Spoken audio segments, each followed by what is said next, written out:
Stephanie, are we live? I don't know whether everybody can hear us. Maybe Helmut, you can hide yourself for the moment because Andreas is going to give an introduction first.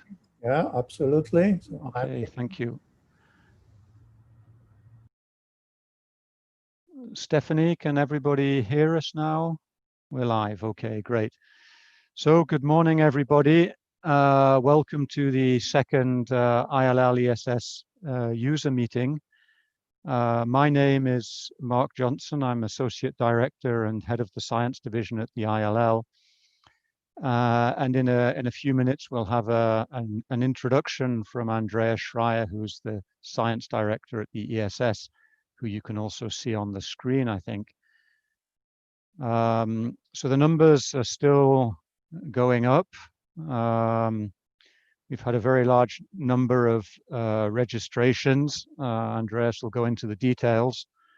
So we'll perhaps wait a minute or two and allow people to connect. But otherwise, we'll try and keep more or less to time. We've got a coffee break after about an hour, which allows us some flexibility and at the end of the morning session. So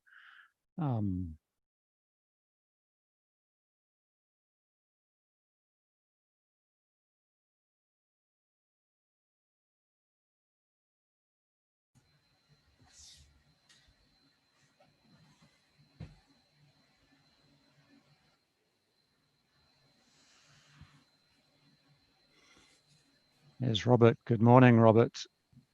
Morning. We're live, and so if you could hide yourself. I was just about to. I didn't. Okay.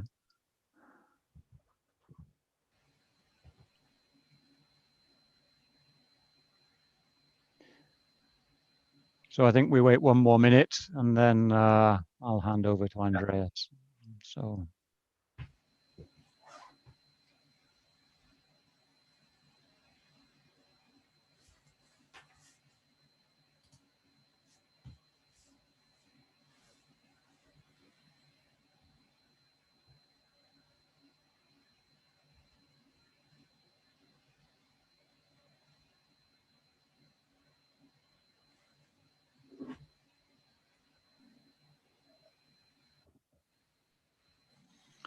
Okay, I think we'll get started now. So as I say, it's over to Andreas to give us the formal introduction to this ILL ESS user meeting. Andreas, thank you.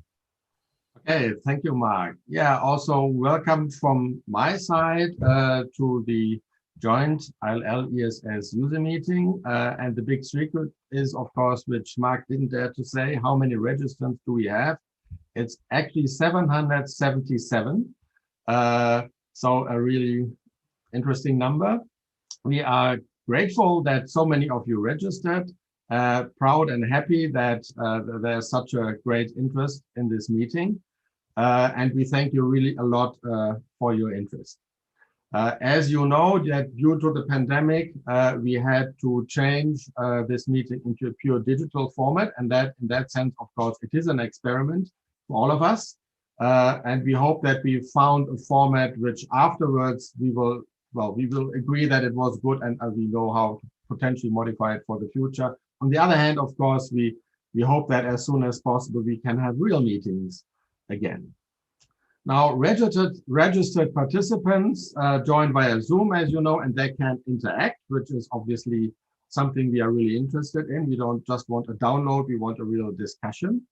But for those who are not registered, there's also a YouTube channel available where the meeting can be watched live as well, but there's not an opportunity to interact. Now, you do know that we have this joint user meeting every 2 years, and it's meant to oscillate between Grenoble and Lund. So we were supposed to have it in Lund this year. And since we now consider this meeting to be a non-local meeting, it's obviously virtual, neither in Grenoble nor in Lund. So the plan is, the agreement is that we are planning to have the next meeting in 2 years' time than in Lund.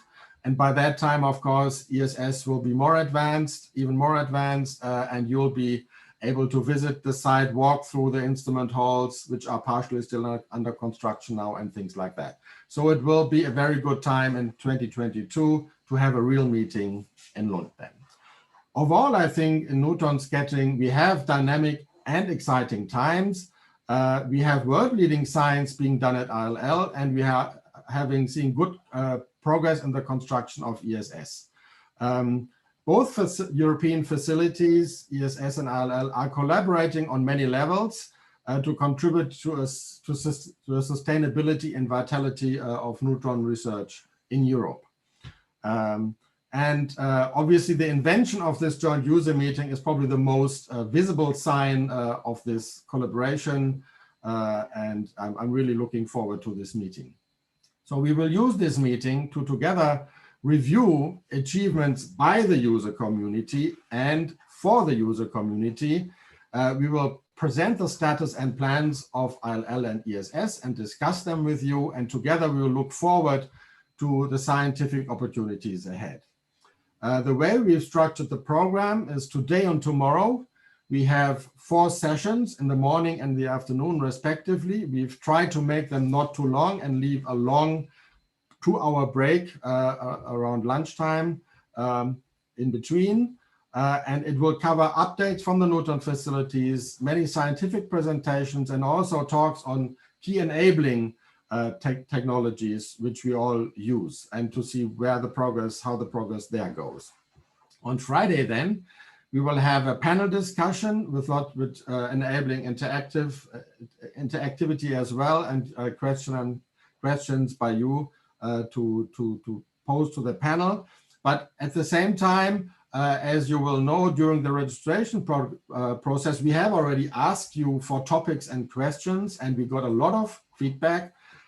So this will be really helpful to help moderate this panel discussion.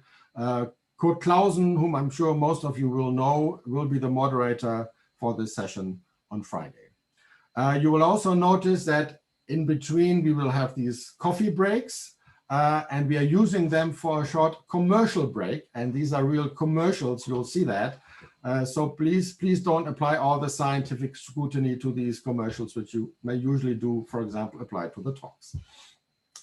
Now, the online meeting now focuses on what was originally meant to be the plenary session of the meeting. As you know, last time we had many really good parallel sessions. We have split them off in time, but they're still taking place. We now call them topical workshops.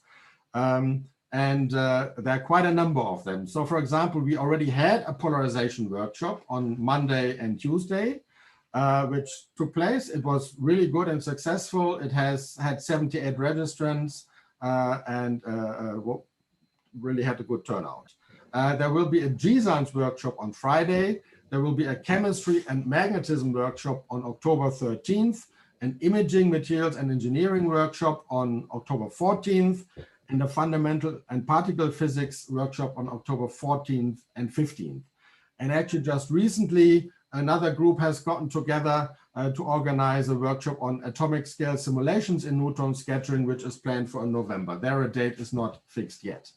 You will find all this information on our website, neutronforeurope.com, but the same website where you have registered and where you will find the program of this meeting. You will find the links to the websites of these topical workshops. And actually, you can also already please submit abstracts, for example, for the chemistry and magnetism workshop, where the deadline is, I think, October 7th or so.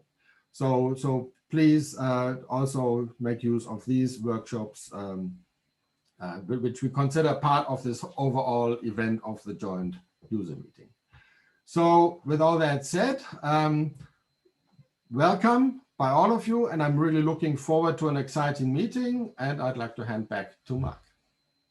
So thank you very much, Andreas. So without further ado, we'll get on with the program for this morning. We thought long and hard about having thematic sessions, grouping, as Andreas said, the plenary talks into thematic groups, or whether we keep everything mixed, as we did on the previous occasion. And as you'll see, we've gone for the mixed approach. So the first speaker is Helmut Schober, who I know well from ILL. He's the director of the ILL, and he's going to tell us about LENS, which is a recent initiative to bring together the European neutron sources and make sure that we move forwards together. So Helmut, if you can share your present screen and presentation. For the speakers, I'd just like to say I'll use the chat to tell you when you've got 5 minutes left, and indeed when your time is up. So we'd like to keep at least 5 minutes for discussion. And for the people in the audience, as we've already indicated, please submit questions as they come to you in the question and answer functionality in Zoom, and then we'll have a series of questions to go through after the talk. So over to you, Helmut. Thank you. Thank you. Thank you, Mark. Can you hear me? Can you see my slides? Good. Yes, everything's perfect. Okay, so thank you very much for this occasion to present the League of Advanced European Neutron Sources here at this user meeting. I consider it a real privilege. As Mark has said, it is a rather recent initiative, but both ILL and ESS are part of LENS, and so I think it's a very good idea to present a little bit what we try to do, in particular for the user communities of these two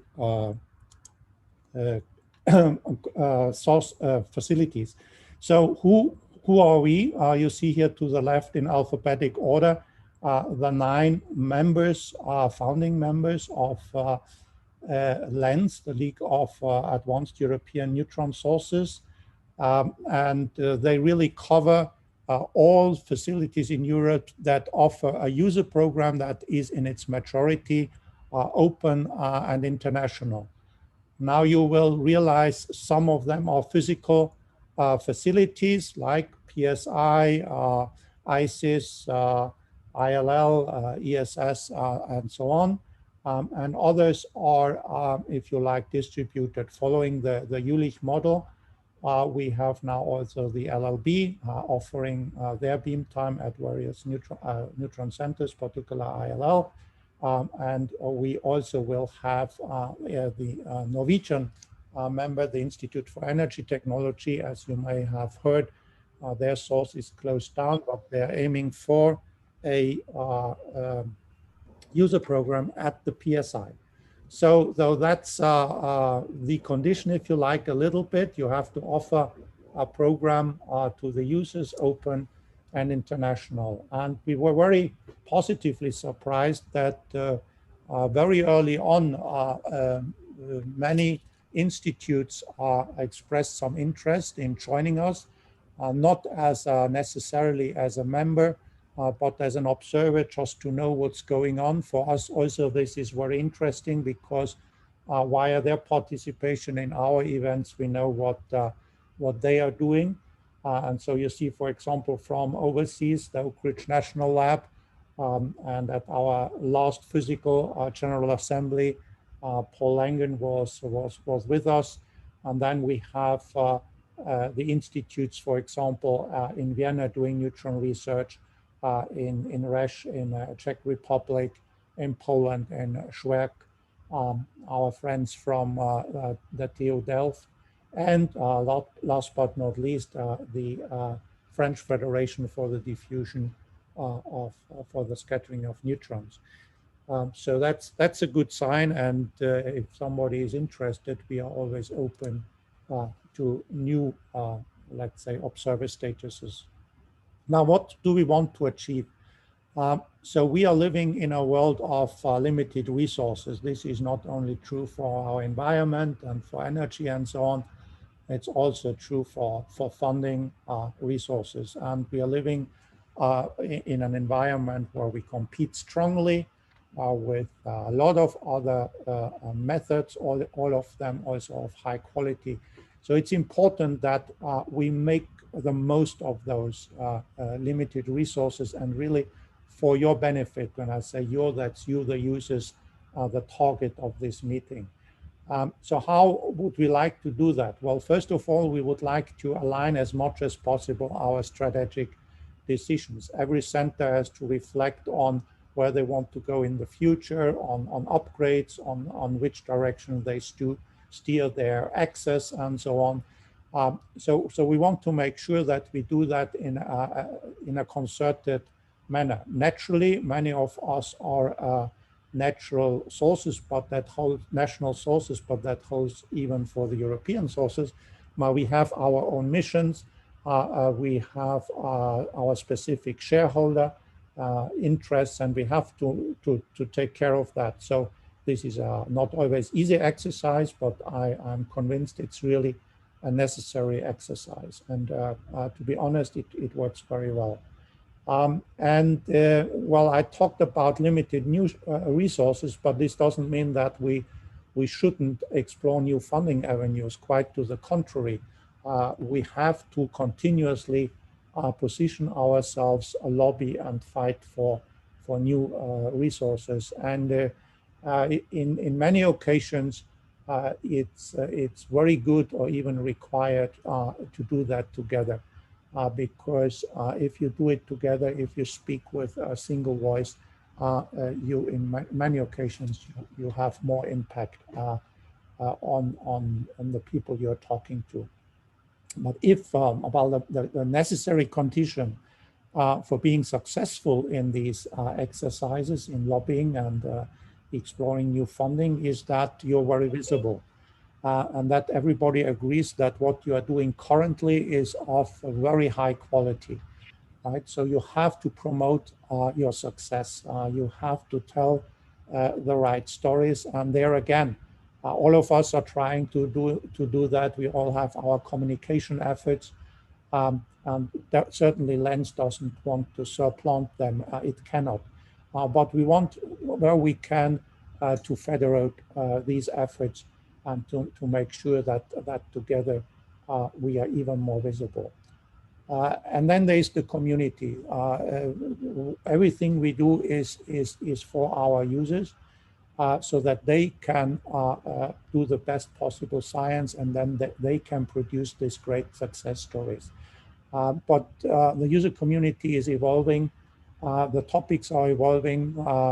So what was of prime interest 20 years ago may not be of prime interest anymore today.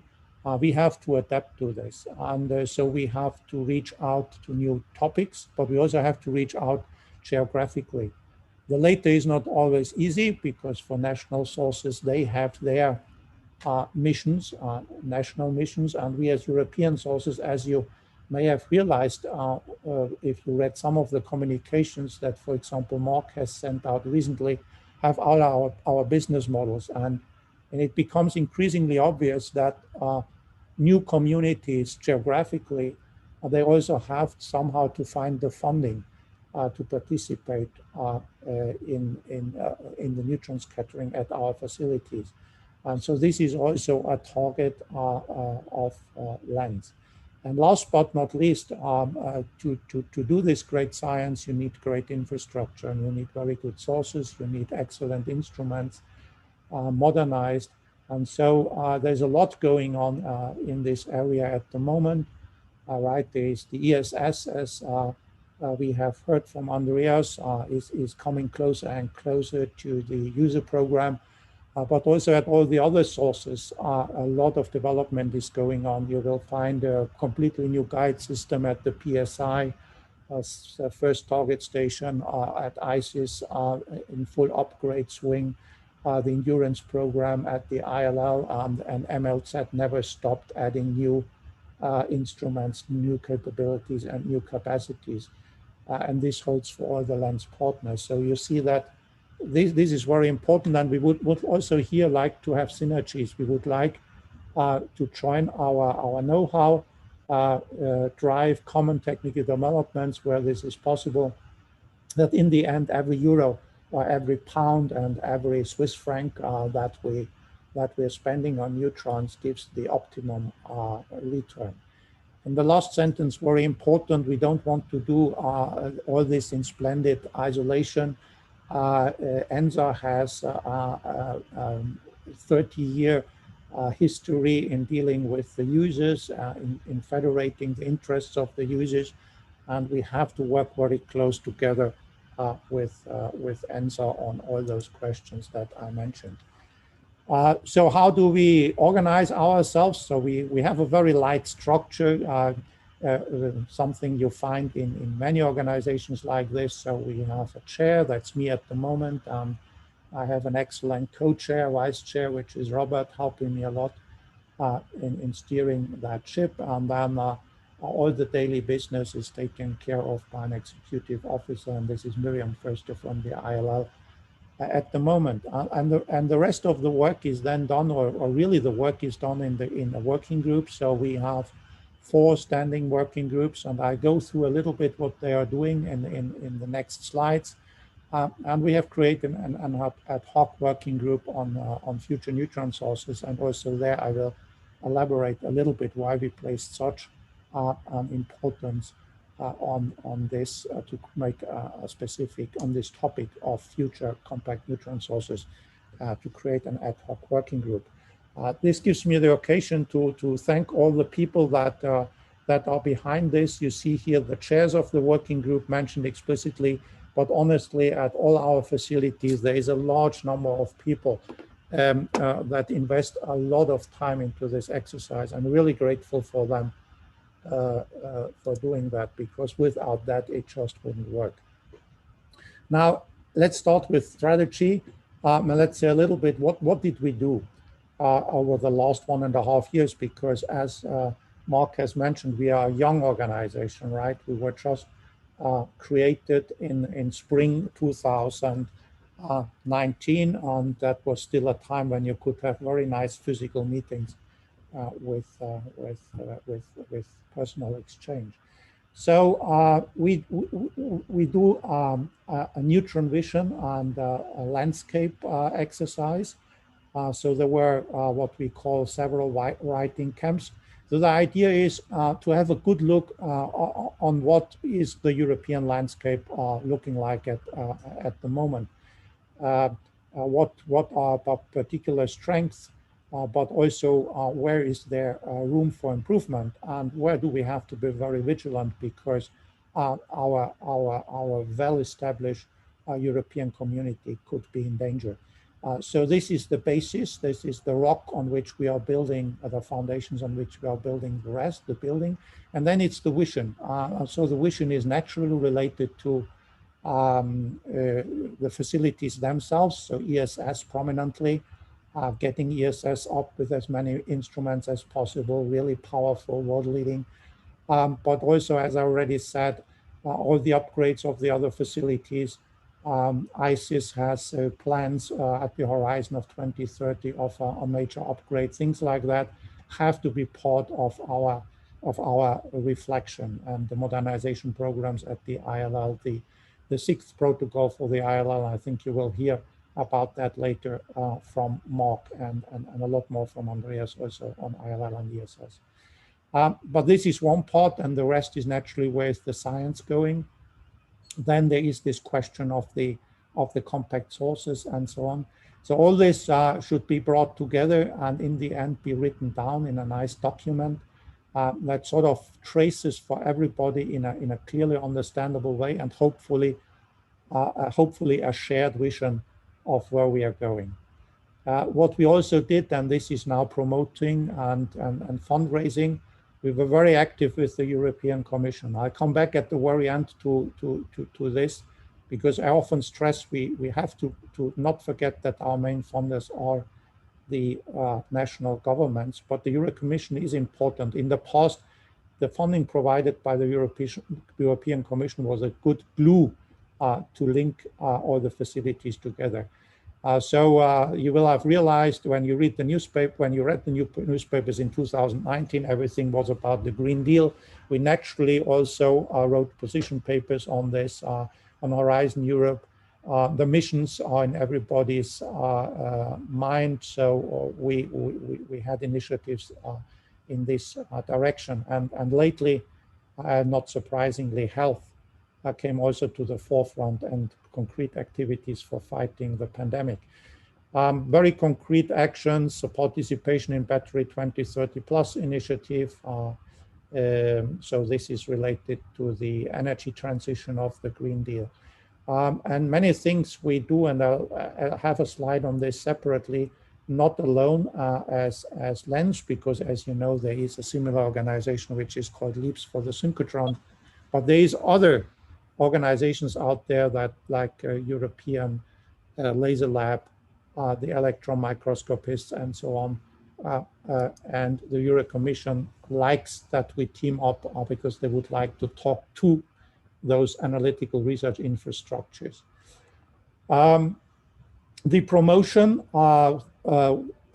here a big thank you to the ESS in context of brightness. They gave us a real nice hand in setting up the website, but also the people at the ILL and the information from all the facilities. So big thank you to all those people who worked on that. So visit our website. I think it's not bad at all for a small, light organization as we are. We want to step up that a little bit. So ISIS is in the process of recruiting 4 LENS and information manager, and that hopefully will then make sure that our activities will be sustainable in terms of reaching out to the various stakeholders. Given the pandemic, we also launched webinars. It's quite successful. It goes along 2 lines. One is more science-oriented, so not surprisingly, you found lately webinars on health-related issues, and then an initiative driven by the PSI.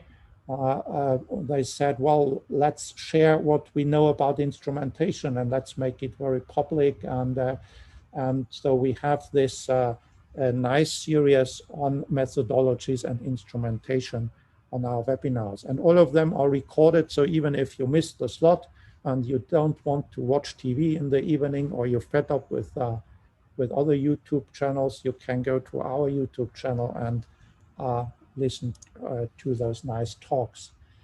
So all that activity, fundraising, and so can only pay off if afterwards we have the right facilities, right? And the right facilities means the sources, but also the technologies. And so really, and I think that's really probably the most exciting part of LENS, is working together and trying to push together our method, neutron scattering, neutron science, by bringing together our know-how.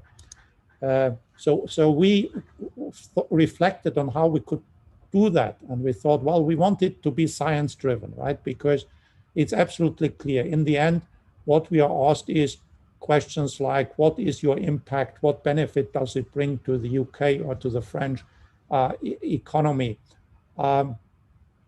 Or to the society. So science-driven, and so we had a call in last year, and we asked the community. Sorry, there is construction work out there. I cannot avoid that. They are drilling holes into concrete, so I hope it's not too perturbing. So we had this exercise, and we asked the LENS community, what do you think are the hot topics today where it would be worthwhile to develop technology and methods together?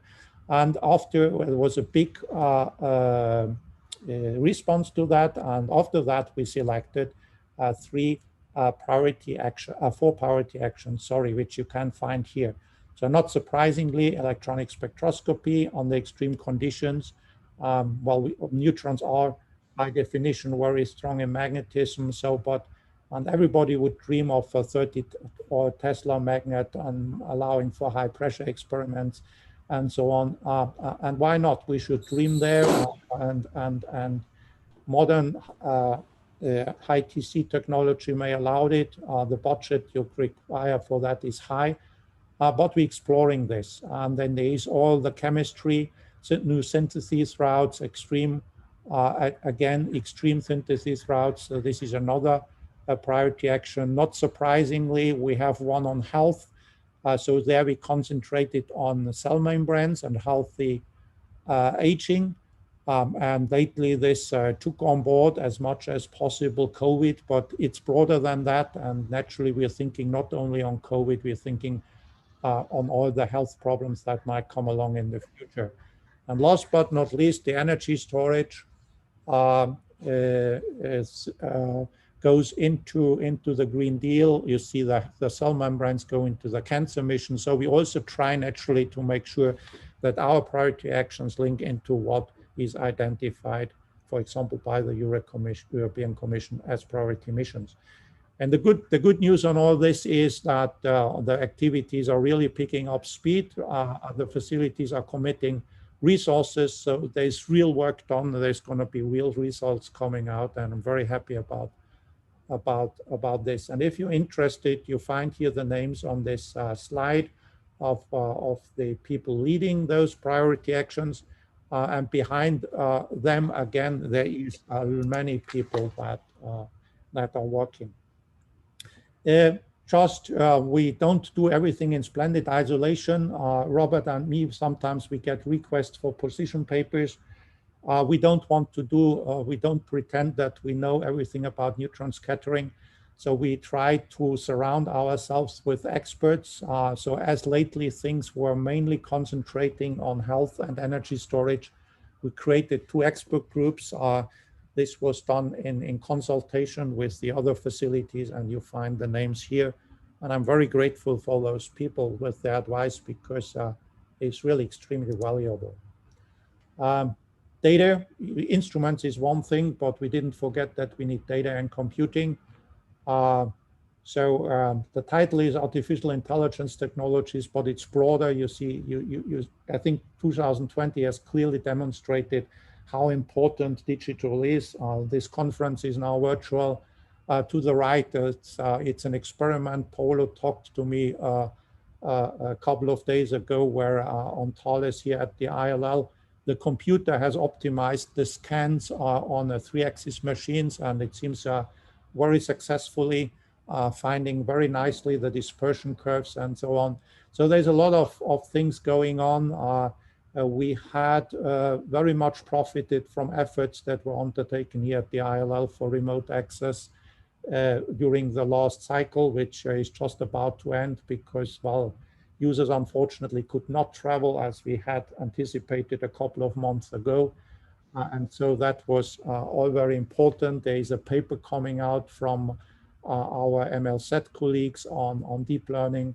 So it's a big activity, and I think we have to make sure that we stay on board, that we don't miss a train here. Also, we naturally shouldn't think that this will solve everything. As I said, all the other things I talked before were on the instruments and so the sources. That's important, but this is also crucial, and we are very often subcritical. And I repeat that, and I think only by working together can we be really successful. So now the sources are very important topic, compact neutron sources. You know that in particular our colleagues from LLB and Jülich, they're working hard on these concepts. There is a draft of a white paper, and I really would like this to bring this out by the end of the year, because there's a real demand from the political side, from the funders. They have heard about these new possibilities, and they want to know what is all about. First of all, what is going to be the performance? Is the performance clear? Are there enough pilot studies so that this is based on rigorous analysis? Then once the performance is ascertained, what can you do with that performance, right? As the sources are smaller, more compact, maybe it's a completely different business model, but this will depend on what the price is. So can you reach out to industry? Is the price such that you can have a real distributed network?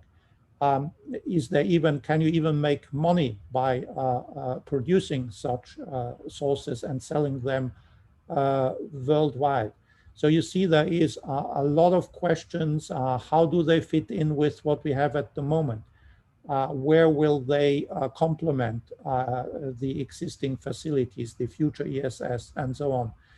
So we are working on that, and as we are closely watched on this, we have to get it right, because if we get it wrong, then we are in trouble, because the worst would be to raise expectations that we are not able to deliver on.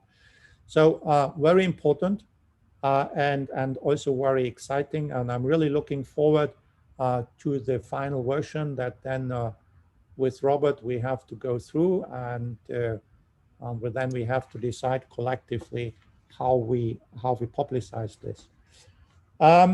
We also react to COVID. We had requests from all sides.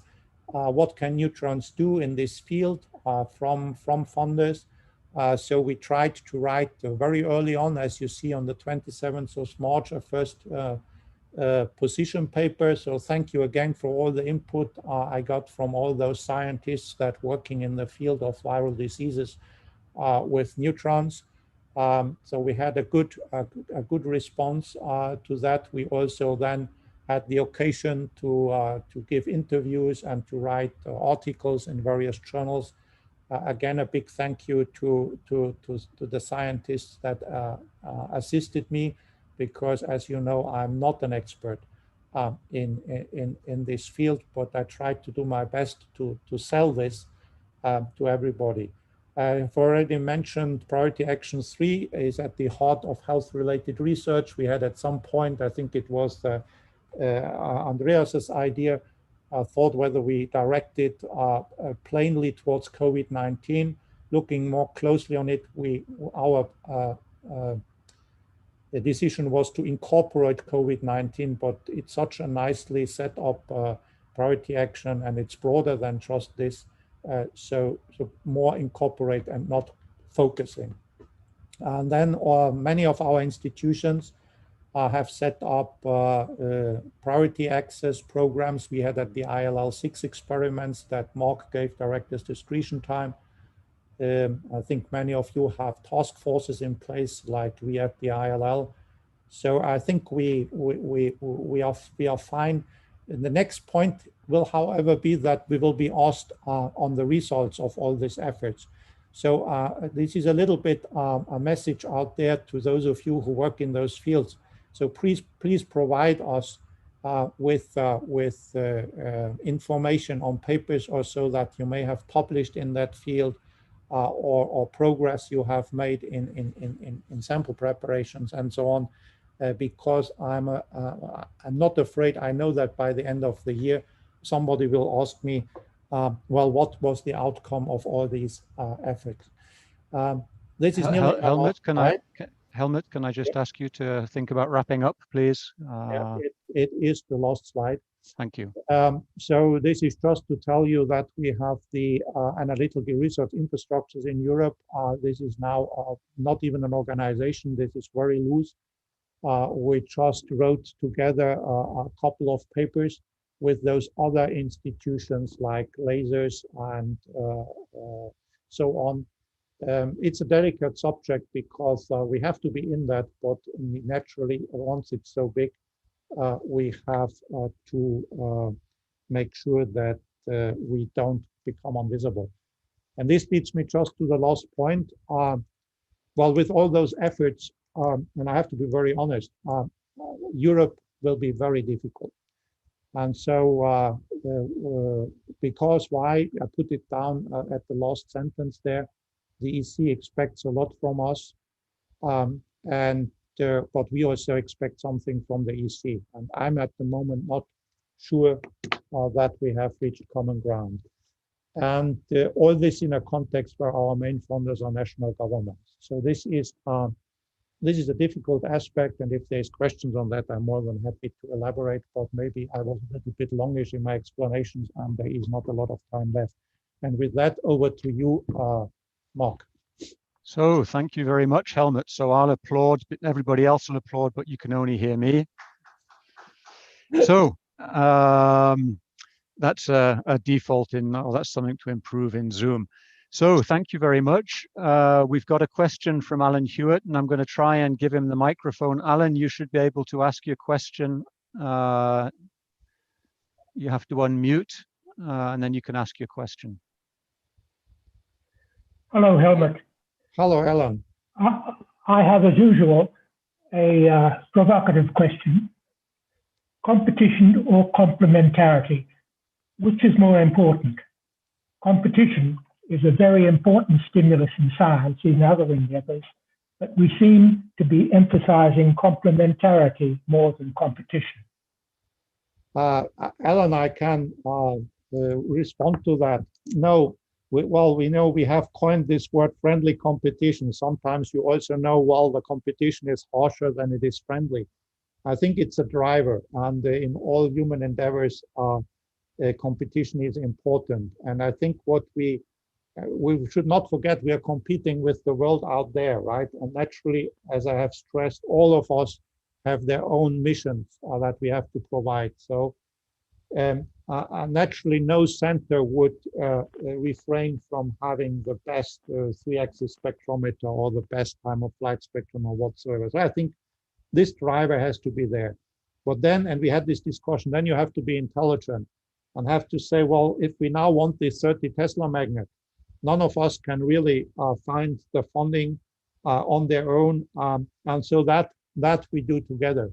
And there's many things that you can do in that way. And I think we have a long-standing track record that we know how to handle cooperation and competition. And so the success of one partner is an incentive for the others to try harder. And I think that's the way I see competition in a positive way. But whenever you see that there is nothing to be gained, for example, by having 5 different data formats,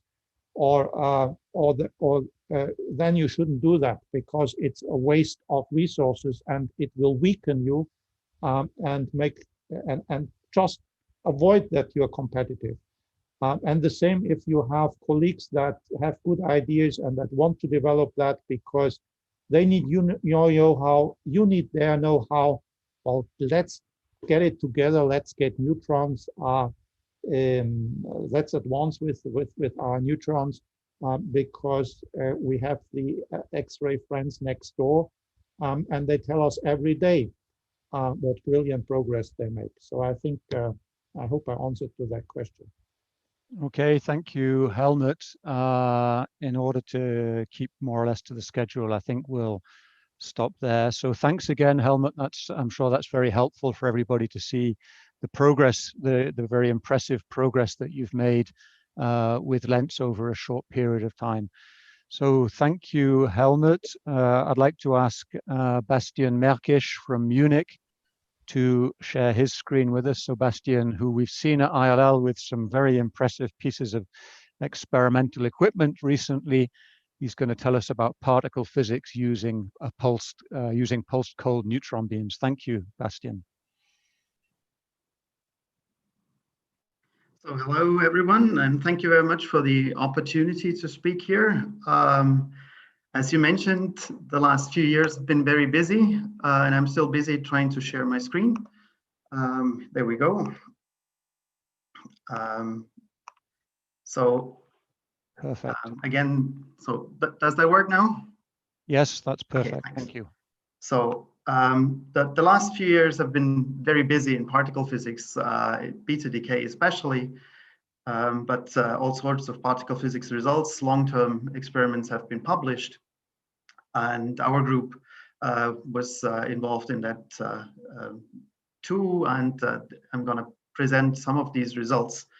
And what I really want to point out, and this is why the title is somewhat bit more generic, is that of course I want to start with laying out why neutron decay data is important, but I'd like to emphasize that it's really pulse beam measurements which are driving the systematics progress, despite the huge statistic losses we experience at continuous sources. Then you might all have heard about a topic that is the dark neutron decays modes, which has been very vividly being discussed in the literature and in a lot of experiments in the last 2-3 years. And we do have a conclusion on that from our side too, and I'm going to present that. So, but let me start with why neutron decay data, so I'm limiting myself to that field, really is important. And that, first of all, is that it's because it's ubiquitous. This kind of decay turns up in so many processes that you need to know the coupling strengths very precisely. And one of them very typically mentioned is the formation of light elements in the early universe, but also the energy production in the sun. And our colleagues from neutrino physics, they actually use this kind of process to actually calibrate the detectors. So they need to know these constants. So within the standard model, you need to know this process very, very well. And this is what we're aiming for. But the second thing, what drives us is really also the search for new physics, because, well, the standard model of particle physics has been very, very successful, but it has some obvious shortcomings which ask for new physics. And that is, for example, that it doesn't explain our very existence, because we don't know why there's a large asymmetry between matter and antimatter in the universe. And there's many, many approaches to look for new physics. But if the new particles are heavy, you have to measure in a system where you can measure very precisely, and the neutron is such a system. And then the standard model, we basically have two free parameters. That is one, CKM quark mixing matrix element BUD. And if you can test the unitarity of this matrix on the 10⁻⁴ level, and that is what we're aiming for now, you actually test new physics at the 10 TeV scale. And you can do this also by your search for new effective couplings, because the standard model is axial and vector only, and you can look for scalar, tensor, pseudoscalar interactions or right-handed interactions. So how do we do this? Well, typically we do this by measuring the neutron lifetime, and I'll come to that later on in the talk. But what we are doing, we're looking at correlations. That is, we're looking, for example, at the so-called beta symmetry, capital A, that's the correlation between the neutron spin and the electron momentum. But there are several other momenta involved, and you can, well, then make up a neutron alphabet or arrange them in a nice way, and then you can see all these correlations between the different polarization, for example, and the electron momentum, that's capital A. And this is directly related within the standard model with this axial vector coupling ratio, which would turn up a little bit more later on. So it's worthwhile remembering. And there's a number of experiments going on worldwide. There's, as you mentioned, there's ICAO at ILL, but we also have experiments going on at NIST, at LANL in Los Alamos, at ILL, that's the aspect spectrometer. And there's new instruments being built in Munich, and at the spallation neutron source in Oak Ridge.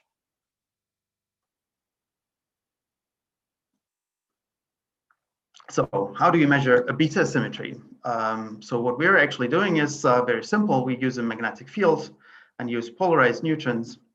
And then when the neutron decays into an electron, a proton, and an antineutrino, we will detect the electrons and guide them they will guide along the magnetic field lines and spiral towards two detectors on each side. And by measuring the difference in count rates, you can determine the asymmetry. And this is really what we do. So this is an experimental asymmetry. So instead of using two detectors, we typically flip the spin, because this can be done, as you know, with very high efficiency. And then we get this experimental asymmetry, which is related to this asymmetry parameter in a very simple way. There's the kinematic factor, that's velocity over c, and then there's the neutron polarization. What the magnetic field does is it has several purposes. First of all, it serves as a holding field for the spin. but it also defines two hemispheres, the left and the right, because if there's a slight momentum component into one of the two directions, the electrons will end up on the left and the right. And then the electron distribution, which has this asymmetry contribution, will actually be integrated, and you have a 2 times 2 pi detection. And as I said, this is very trivially related to the standard model coupling constant, GA over GV. So, and this is the most precise way to determine this axial coupling. This is the PaCO3 spectrometer, and which we use for this measurement. And if you're wondering where this name comes from, it's not an acronym. Actually, it's named after a very famous Heidelberg drinker, the guardian of the great Heidelberg Tun, and it was named so. That's the history, at least, that because the original version would consume such vast amounts of helium. Okay, so how does this instrument look like? It's a conventional magnet, and it was recently, just like until February or so, installed at the ILL for the last measurement. It's 8 meters long. It has a maximum field of 150 millitesla, and there's a cold beam going through the PF1 beam. Well, we detect neutrons which decay in the central volume, and then the electrons indicated by these red lines spiral to detector systems on the left and the right, so they get separated from the neutron beam. And if you would run this in a continuous mode, you would get like 50,000 decays in a polarized neutron beam per second.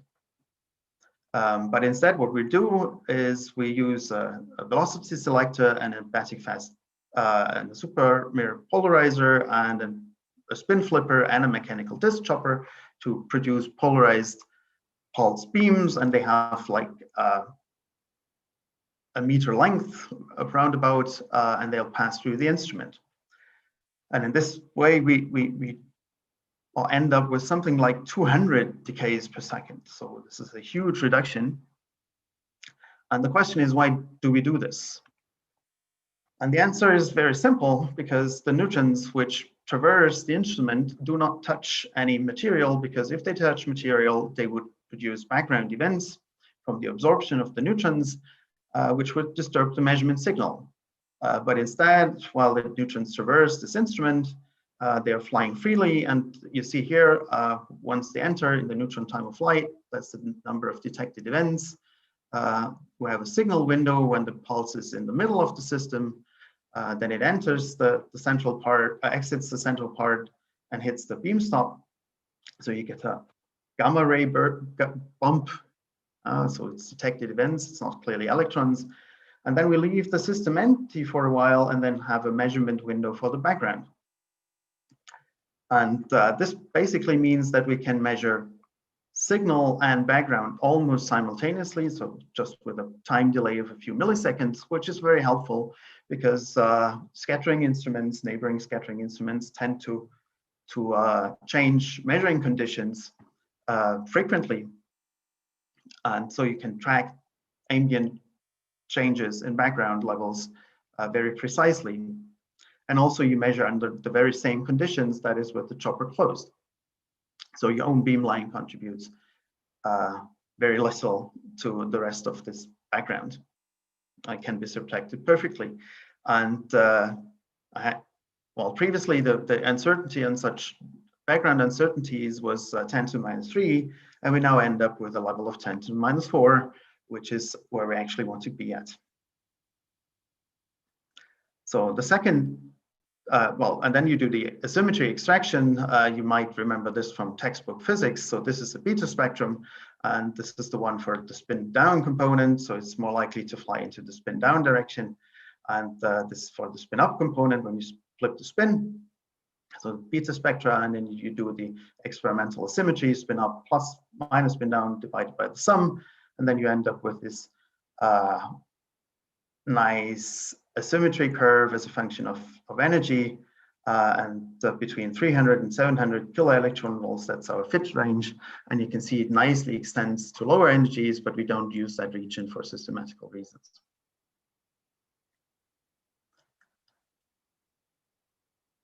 let me explain a second leading effect, which we counter with this pulse beam measurement, and that is the so-called magnetic mirror effect.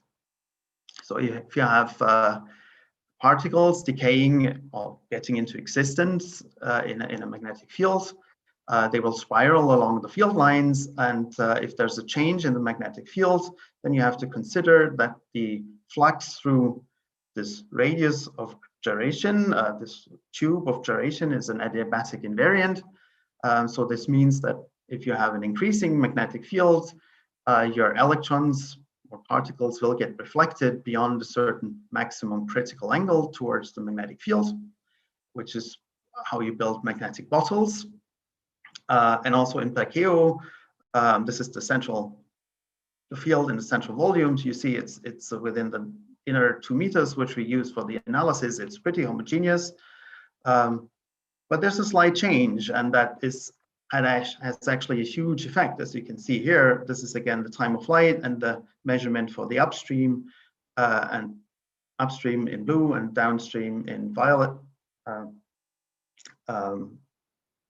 You can see that the overall count rate is constant, but there's a huge change in the count rates on the detectors, and that is due to this mirror effect, because basically decay events which happen here, they have a different solid angle onto the detector, so you disturb this 2 times 2 pi symmetry on the 2 detectors, and this is where the field really gets inhomogeneous at the edges here.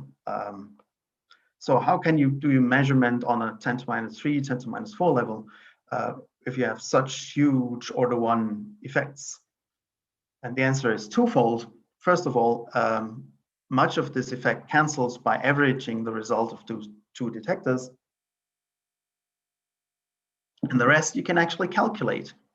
So what we do is we measure the pulse shape of the neutron beam, and we measure the magnetic field. And then we calculate the effect we expect on the detectors and compare this to the measured asymmetry as a function of time of flight. And this is the first time ever that somebody was able to do this. So we control this effect by comparing the calculation in green with the actual measurements. And you see this for the upstream, the downstream detector, and the average. And you can see here the agreement with the expectation is perfect. So the probability, the chi-square probability is excellent for this. And this is really important because this is the second largest correction on our results we have, and it's only possible to handle it this way and with this precision by comparing it to this time of flight measurement.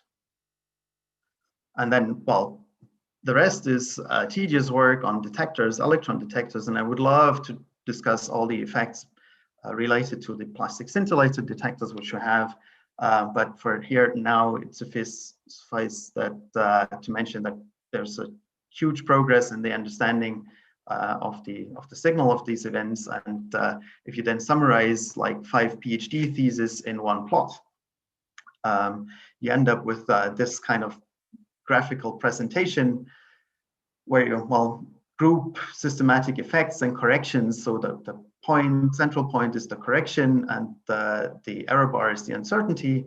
And then you see that you have effects related to background, to your electron measurements, to neutron polarization, and the magnetic mirror effects. And those are actually the two biggest contributions, which is why we analyze them separately.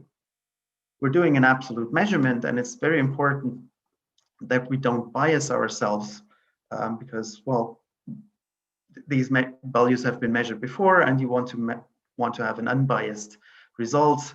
And so you blind the result. In this case, we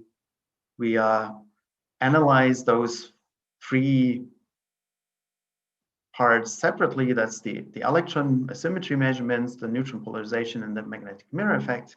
They're not related. You can just put them together in the end. And this is what we did. We unblinded, put the results together on a Sunday, and presented the results on a Monday, just the next day. So what we get now is on this axial coupling ratio is now a precision of 10 to the minus 4 times 10 to the minus 4, roughly. And to put this into perspective, these are the results which are listed in the particle data group, and the effects. So this one is our new result. It improves the average, the previous world average that is listed here, this band, by about a factor of 5. And it's a nice agreement with the previous PaKO2 measurements and the measurements of UCNA, but it disagrees with earlier measurements. And here I'd like to mention that those measurements really had much bigger corrections, whereas those measurements are rather on the percent level side.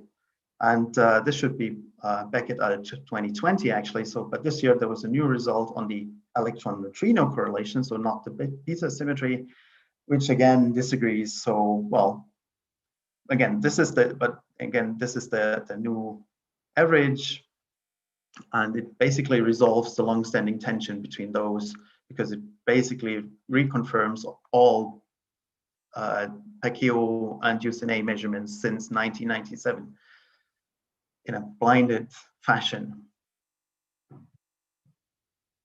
So what can you do with this? And you probably have heard about the Neutron lifetime enigma. What it basically is that you have two measurement modes, methods, how neutron lifetime is measured. One is you put ultra cold neutrons into a storage bottle, either made of magnets or material walls traditionally, and then you get this green lifetime, or you could use the reduction in flux decay, measure decay protons from in a cold neutron beam, and that is the beam method, which is listed up here in blue. And you see that there's a very significant discrepancy. That's about 1% discrepancy. And then in 2018, Fornal and Greenstein realized that, well, this is actually lower, and the beam method only detects the standard model decays, that is into a proton and an electron, whereas the bottle method would be sensitive to all kinds of decays. And since it's actually shorter, you would really expect that, right? If you have an additional decay channel, then the total lifetime should be reduced. And so they came up with concrete examples of how those dark decays would actually happen. And I just looked it up. This paper has been now cited since 2018, like around about 100 times. So you see there's been a lot of activity, and we also contributed to this, of course.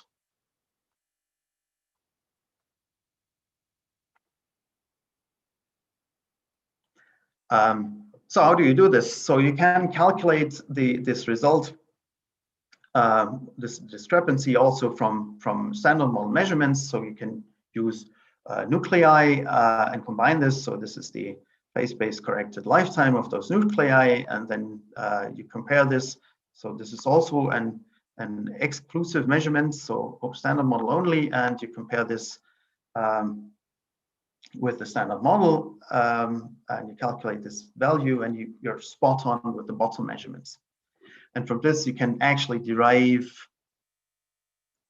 a limit on the branching ratio, and it's below 1.3% with a 95% confidence.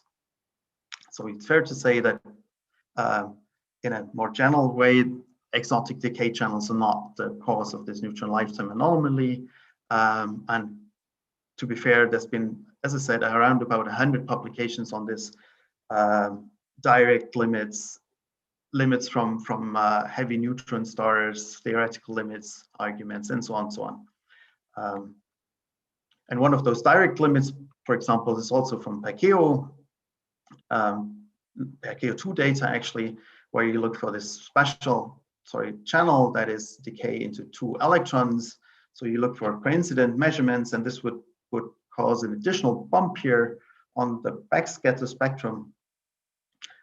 We don't see that, and basically exclude this particular direct matter decay channel on a 95% level of, well, starting at about 20 kiloelectron volts or so. If you want to do a more elaborate analysis of the beta symmetry, you can now include non-standard model interactions, and one of them would be the fierce interference term, and that is traditionally measured by it's offers scalar and tensor interactions, and it adds an additional phase space contribution to the spectrum. So you would see an increase in the spectrum and a change of slope here. But you can also measure this from the symmetry because it actually modifies the experimental symmetry. And the benefit of this is that it's much cleaner systematically, and we've done that. And it's just been published.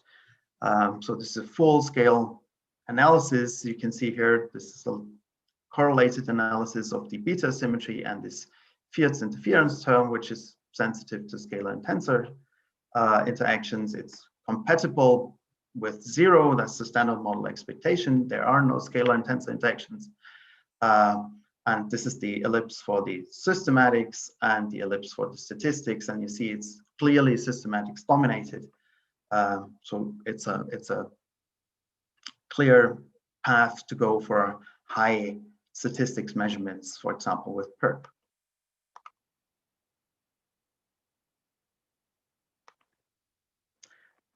So, and that leads me to PERC. This is our follow-up experiment. It's currently under construction.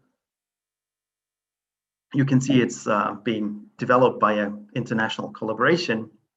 The way this experiment works is we also use a pulse beam, and then we'll have a long neutron decay channel that's 8 meters long within a neutron guide made of copper and titanium, and we use a magnetic filter, a pinch field of up to 6 Tesla to actually force this magnetic mirror effect as a way to improve systematics at this time. And then we guide the particles to secondary spectrometers or detector systems. So the key here is the much longer decay volume, and since the usable decay rate scales roundabout with a square of the length, you get an order of magnitude more decays in this instrument. Just from that. And this is the status. You can see this is the status of the magnet. It's a 12-meter long superconducting magnet. This is how it looks like at the moment. The cold assembly, 4.5 tons of material have all been aligned properly, and the next steps are now to, well, basically wrap up in the insulation and then move it into the cryostat.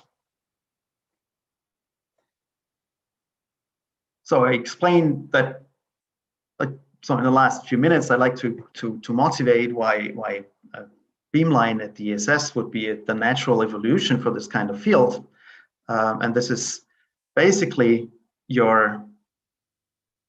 you're already now for this kind of physics, so using pulse beams. And since ILL will offer, ESS will offer like 30 times the peak brightness in a pulse, the question is how much you can actually use and gain from this.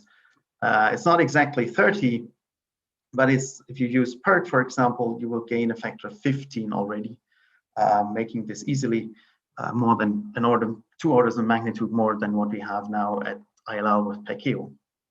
And we've summarized the design for this beamline already a long time ago, and revised this for this new paper. And you can read up how this might actually look there. But let me just briefly mention the science program with such a beamline. That is, of course, neutron beta decay, and there's 2 proposals of how to do this, somewhat complementary. That's a PERC-like system, and that's the Brandt system. There's the reference, and there's a neutron electric dipole moment, which are typically in the last decades are actually being measured with ultra cold neutrons, but there's a new proposal by Florian Pixa. And of course, there's hadronic weak interaction, MPD gamma, and there's very number of violation experiments. And if you want to learn more about this, then you should really go and visit the topological workshop, where they not only discuss the cold beam line, of course, but also the much broader fundamental physics program at ESS. And if I still have a minute. Well, it's about time to finish, Bastian. So. Okay, so I just briefly mentioned that there's been a very, very extensive paper on the possibilities of this baryon beamline, high intensity baryon extraction measurement, high beam initiative, which would use ANI as an initial way to assess systematic and develop a large beam port, which would offer like 1,000 times improvement for an n-bar statistic search, like was done at ILL in the 90s.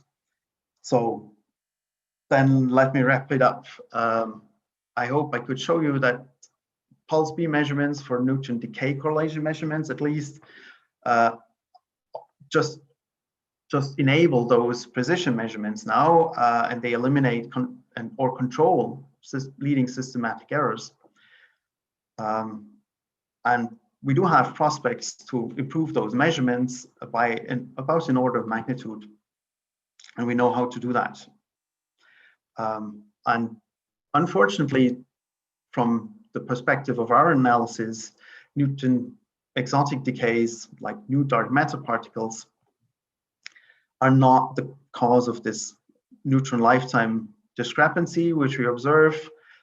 There's new measurements going on now at NIST, and there's been magnetic bottle experiments in the meantime with different systematics which confirm those results, earlier results at ILL.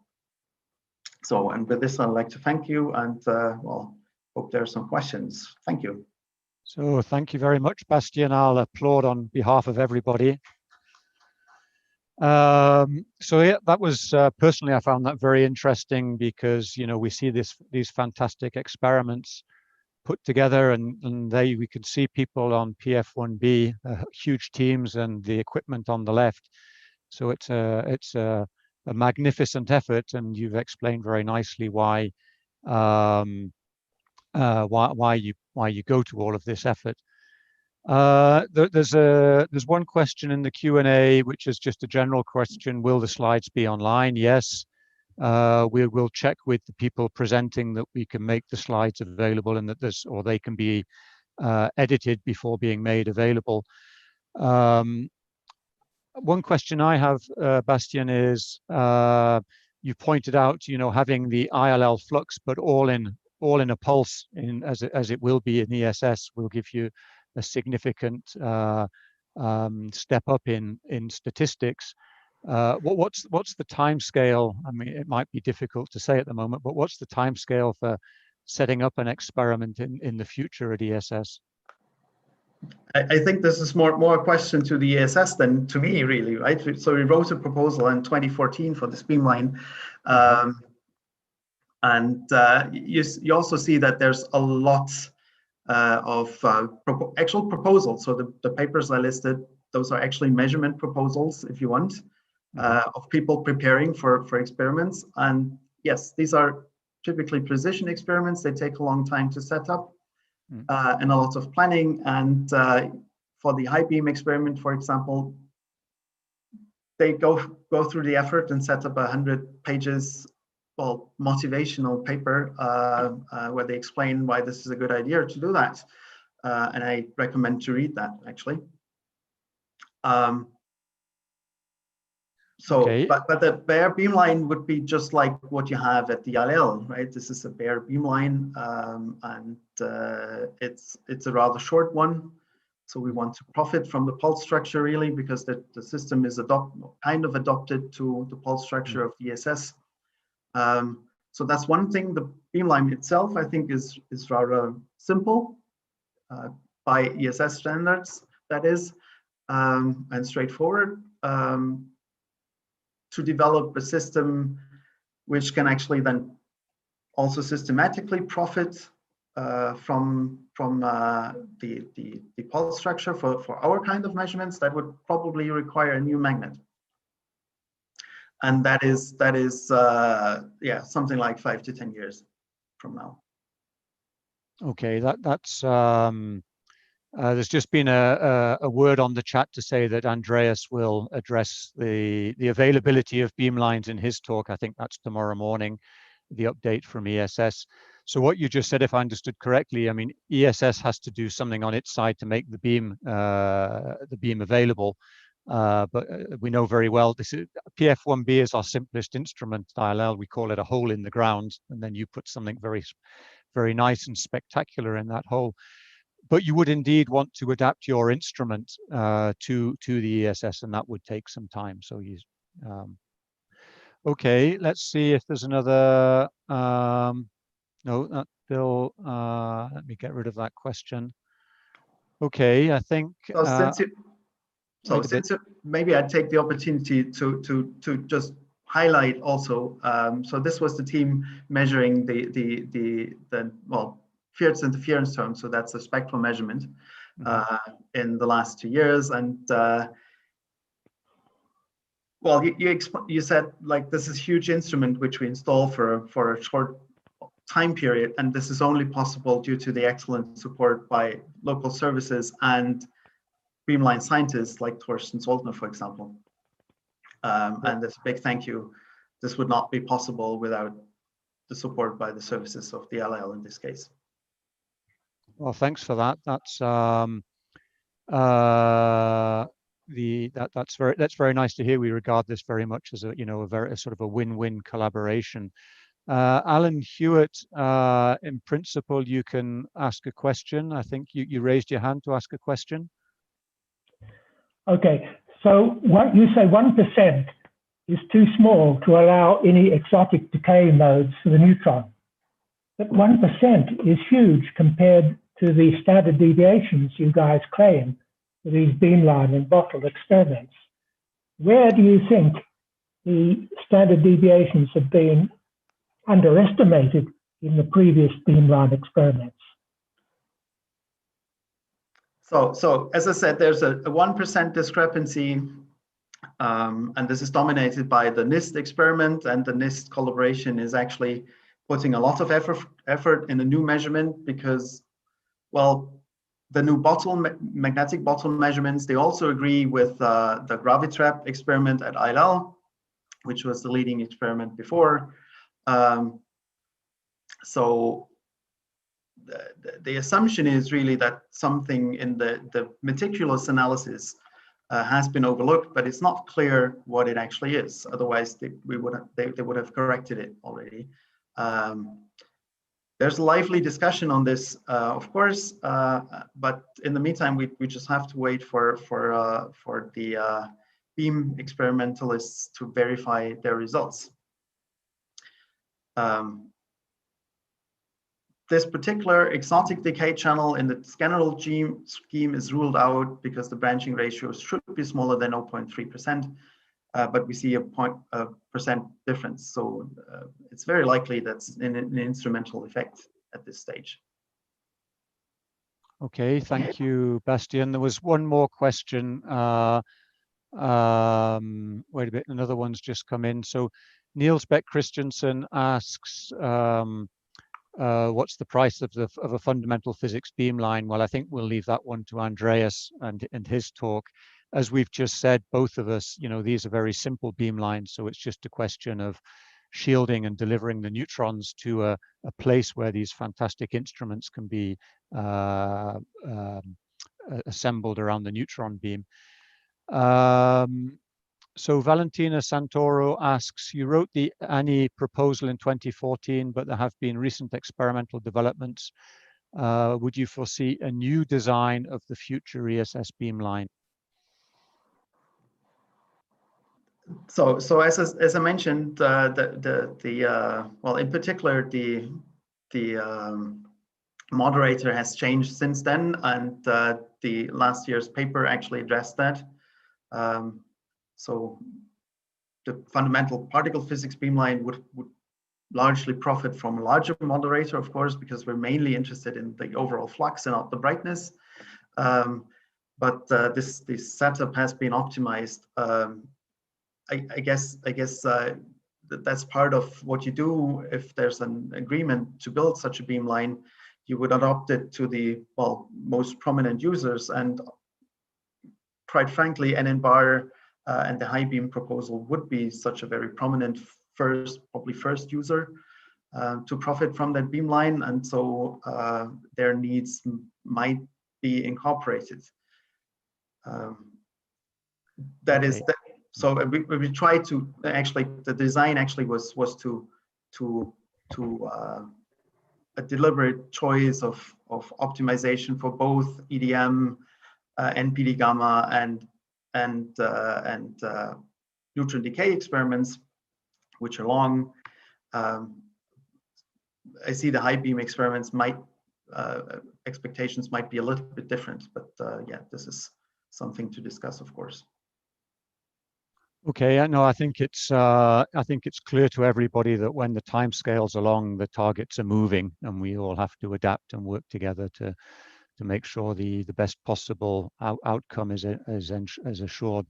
So I'd like to thank again Bastian and Helmut. So it's been a very interesting start to this session and user meeting.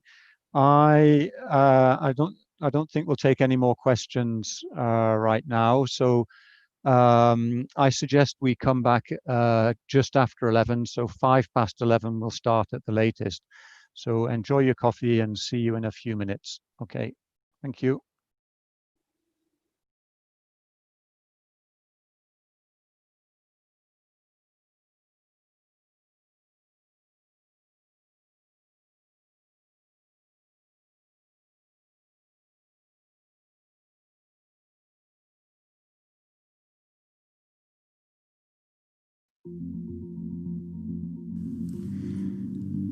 After more than 6 months of working from home for many of our employees, ESS can proudly state that the organisation has adapted to keep up the productivity.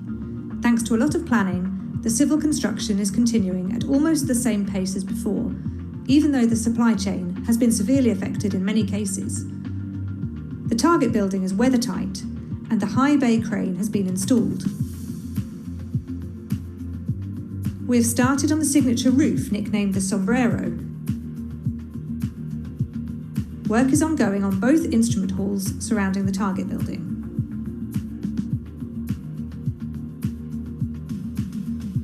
And installation work is ongoing in preparation for the target vessel to arrive.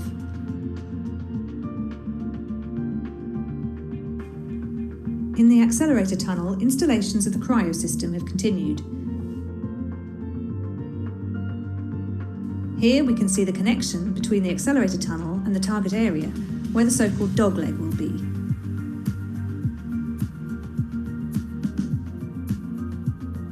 During the second quarter, the accelerator cryo plant has been commissioned at its highest capacity, which enables the cooling required for the superconducting LINAC to reach its full beam on target. In the instrument hall for the long instruments, the cave for the NMX instrument is close to finished. Work is ongoing on the cave for Bifrost, as part of the preparations that are being made for the first set of instruments that will be ready for first science in 2023. Behind the instrument halls are the laboratory buildings that were almost fully equipped when the work had to stop due to the pandemic. After adopting the workplace to the new safety requirements, the installations will be completed with no delays. Last but not least, the ESS campus, with office spaces for all ESS staff, is almost finished. The Move to Campus project has been initiated to secure the possibility to move in as planned in the first quarters of 2021. Even though we're not all in Lund every day, we do progress in building a facility with the aim of getting first science in 2023. We call it business as unusual.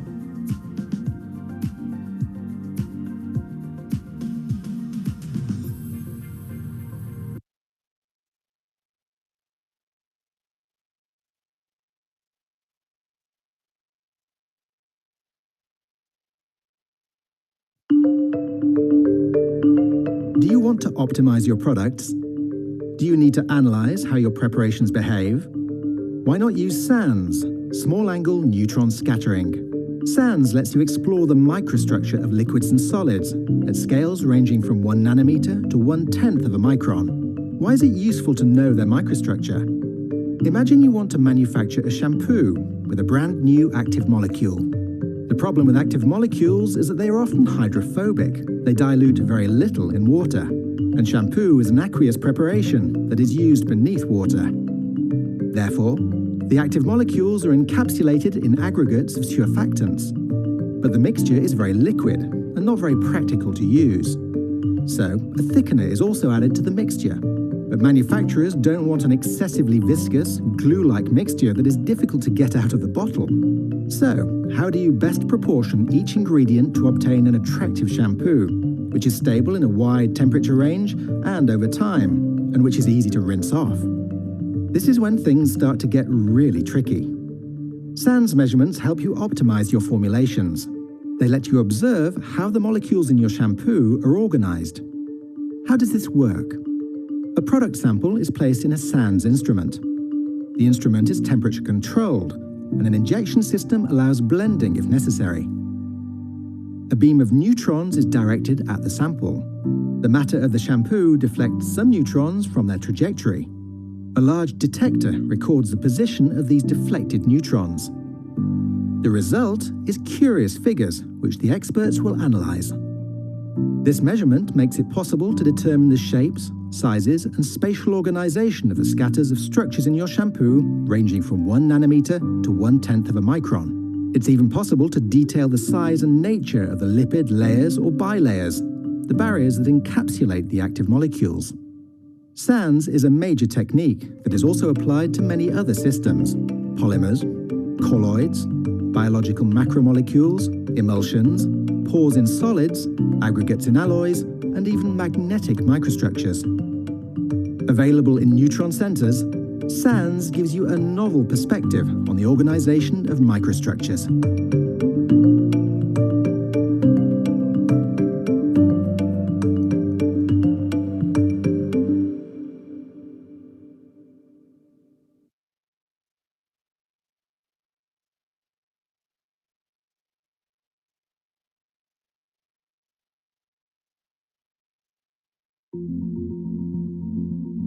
ESS is located on the outskirts of Lund, a city with a long, rich history.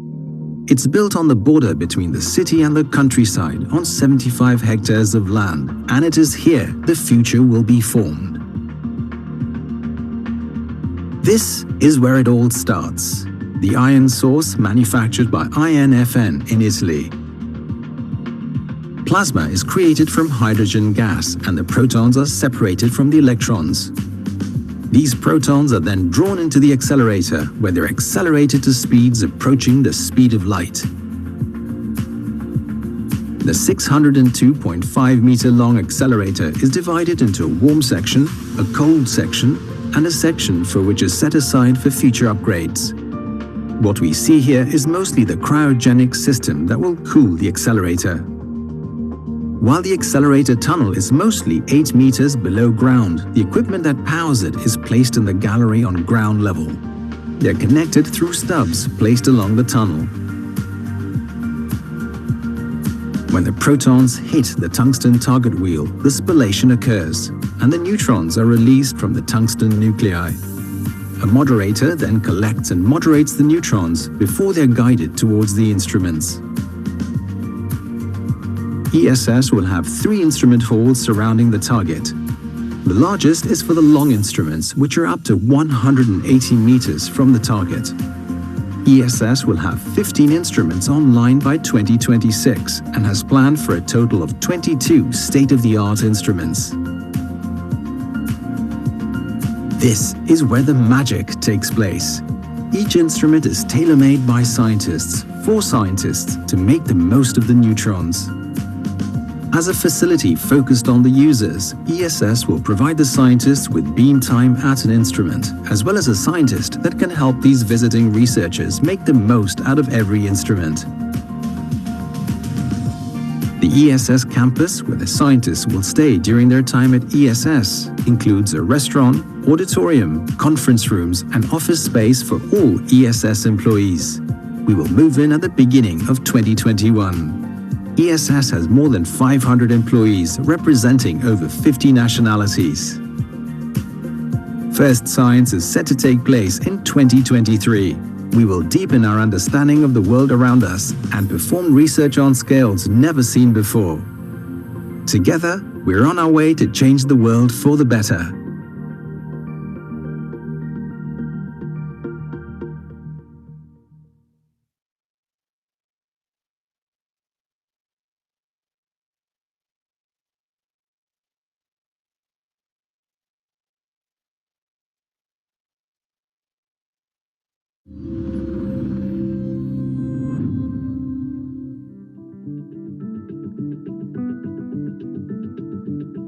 The Institut L'Oeil-Langevin is the world's leading facility for research using neutrons.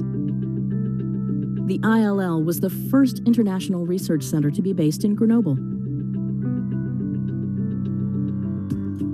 It was founded out of a desire for European cooperation, shared first of all by France and Germany, and then also by the United Kingdom.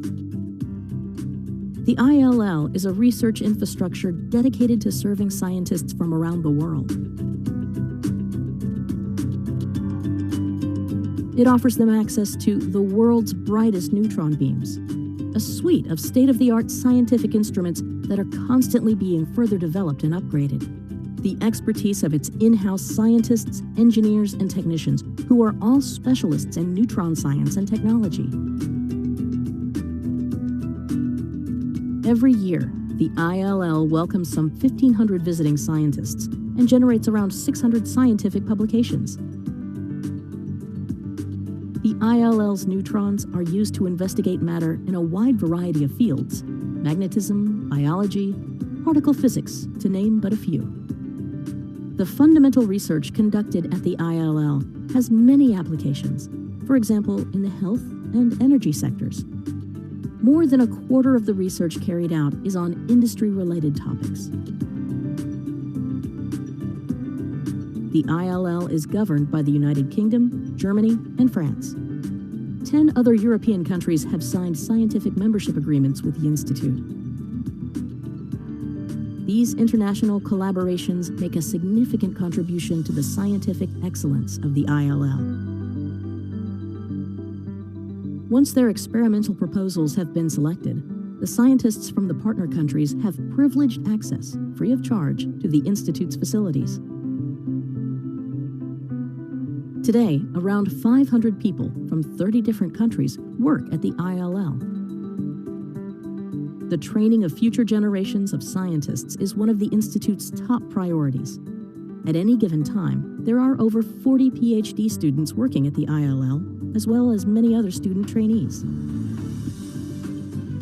The ILL provides vital information for the development of innovative solutions to many of the major challenges facing the world today. For the past 5 decades, it has been putting its leading-edge science and technology at the service of society.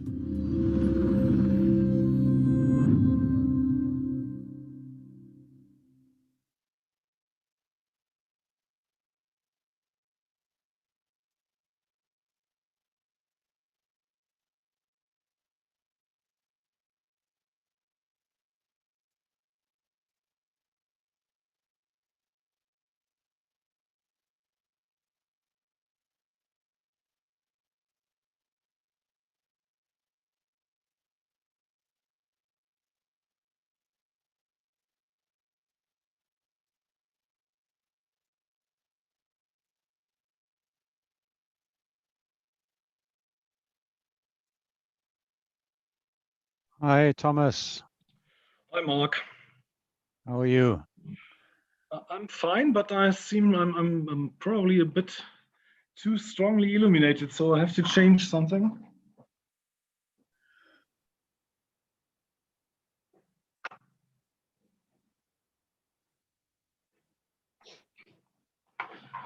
So maybe it's better now. Yeah. Yeah. Yeah, you just have to be careful when you stand up. We might see you wearing shorts or something like that. Yeah, no, I'm at the office at the moment, so there's no danger. Okay. So I hope you see the transparencies. Yeah, we'll just wait another minute. I said 11:05. it's always difficult to know who's, there's still 78 people connected, so hopefully they're back in front of their computers. I can just say that some people have said, and we're aware of this, that when you connect, you have to give some login information, and it's essentially related to creating a Zoom account for those of you that don't already have one. Of course, if you can hear me saying this, then it's because you've done it and you've managed to get through that. So we'll send out some information about that in due course. So a large number of people have been following on YouTube as well. So with that we can measure. So I think we haven't got 770 people following, but we've got a good fraction of them, and that's very good to see. So I think without further ado, I think we'll continue this morning session. And so I'm delighted to introduce Thomas Helweg, who I normally see in our scientific council at ILL. And Thomas is from Bielefeld, as you can see on his first slide, and he's going to talk to us about smart acrylamide-based microgels. So over to you, Thomas. Thank you. Mark, thanks a lot for this kind introduction. Yes, as you said already, I'm from Bielefeld, and Bielefeld is located here, and we are not too far away from Sweden, for example, and in fact, we are also not too far away from Grenoble, which is about here. So we are more or less halfway between Lund and Grenoble. And we have some nice buildings in the city center. This is an ancient castle directly in the middle of the city. And we have, of course, this nice university campus. At least it is supposed to look like this, but reality is at the moment more like this. So if you hear strange noises, this comes from our ongoing renovation works here. So let's come to science now, and to cite Monty Python's, I would say now we come to something completely different compared to the previous talks. I will talk about smart microgels, and first of all, I will give you a short overview about properties and possible applications of these materials. And so what are smart microgels? They are called smart because they are able to respond to external stimuli, like, for example, heat. And at low temperatures, these particles are swollen. So they are comprised of a polymer network swollen by a solvent, and they are colloidally stable due to some charges at the surface usually. And if you heat them up, they collapse at a certain rather fixed specific temperature. And this temperature corresponds to the lower critical solution temperature of the respective polymer, which is used to build up these networks. This is shown here. And here you see 3 different acrylamides, which we mainly use. This is NNPAM, NIPAM, and NIPMAM. The most studied system is probably NIPAM, but the others are also quite interesting, and I will show you mainly examples for the other 2 polymers today. So the major or the most important feature is shown here again. You have the degree of swelling, which is a kind of normalized hydrodynamic volume, and when you plot this, you see at a given temperature the particles start to collapse. And you can determine this collapse temperature quite exactly by numerical derivation of the data. And it's about, for NNPAM, it's about 23 degrees in this experiment, and it goes up to 45 for NIPAM. So this is the typical behavior, granting the adjective smart to these particles. Okay, the particles are plotted, are measured by photon correlation spectroscopy usually. So we measure the intermediate scattering function and fit this, and from the fit we get a relaxation rate distribution, and this allows us to determine the hydrodynamic radius. Here you see again the hydrodynamic radius normalized, and you see again the same behavior I've shown you before. In this case we have NIPAM particles with different amounts of crosslinker in the network, and you see that the amount of crosslinker has a strong influence on the degree of swelling of the particles. So for low crosslinker content, you have a very strong change in size, which is rather abrupt. And when you increase the crosslinker content, swelling degree goes down. But still, even at 11% chemical crosslinks, you still have significant deswelling or swelling of the particles. The transition is fully reversible, and this makes these particles interesting for different applications.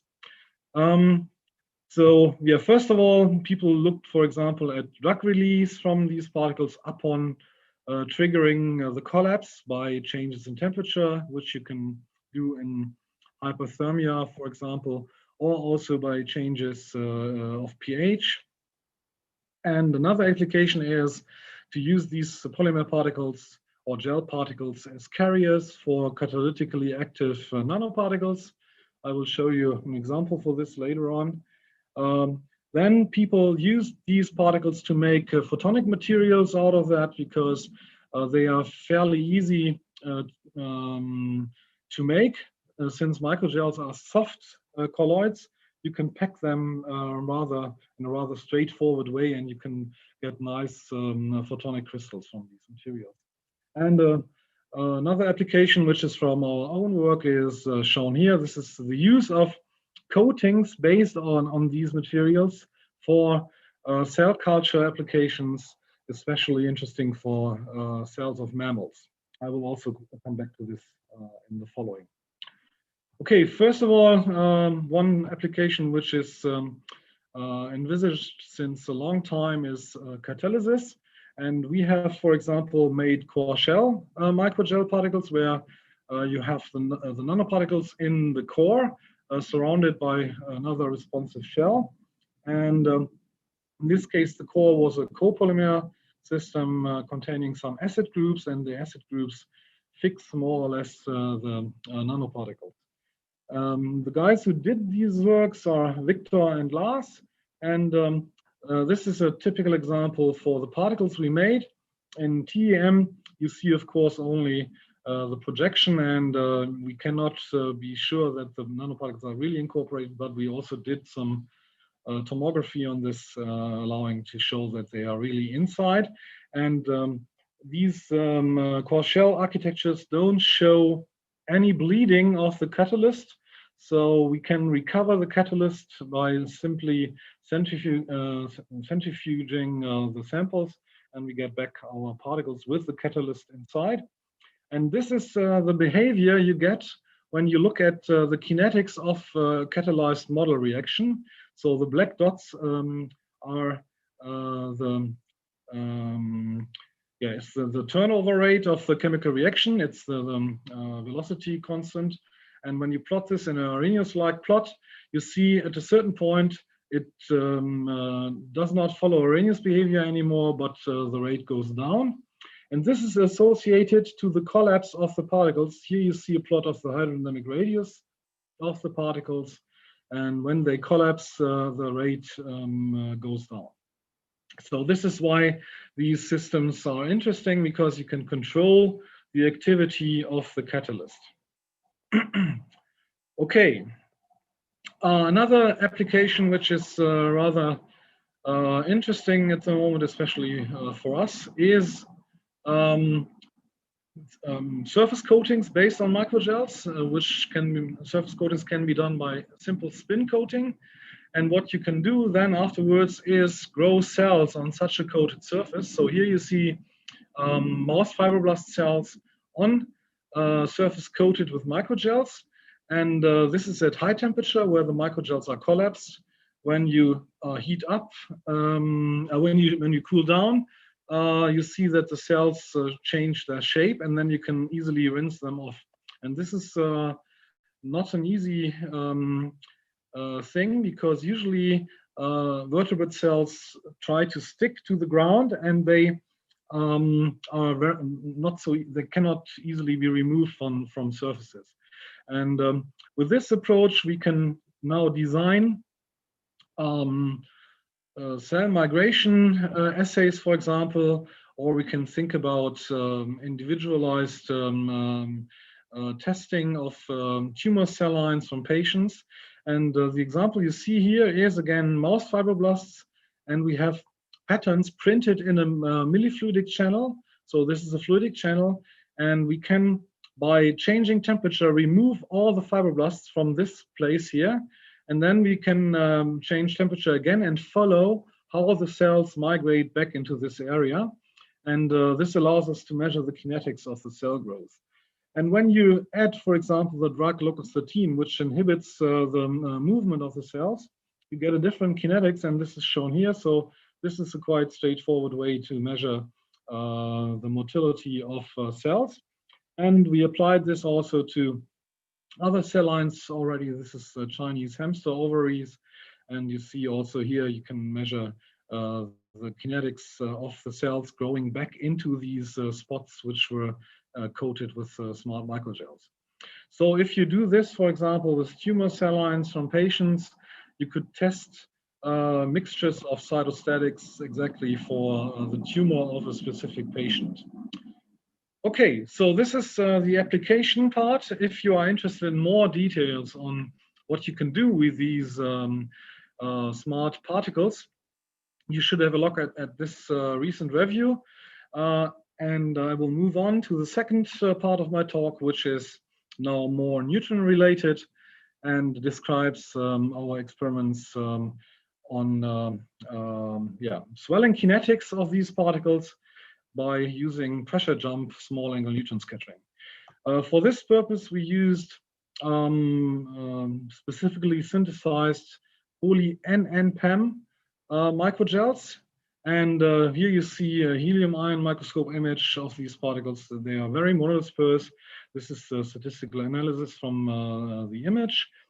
And here you see the neutron data. Also, the neutron data show already that the particles are very monodisperse. This is the typical form factor oscillations you see in small angle scattering from spherical particles. And we can fit this nicely by polydispersed shell models with an additional Lorentzian contribution, which comes here for the internal network mesh size. And here we followed the size of these particles as a function of temperature.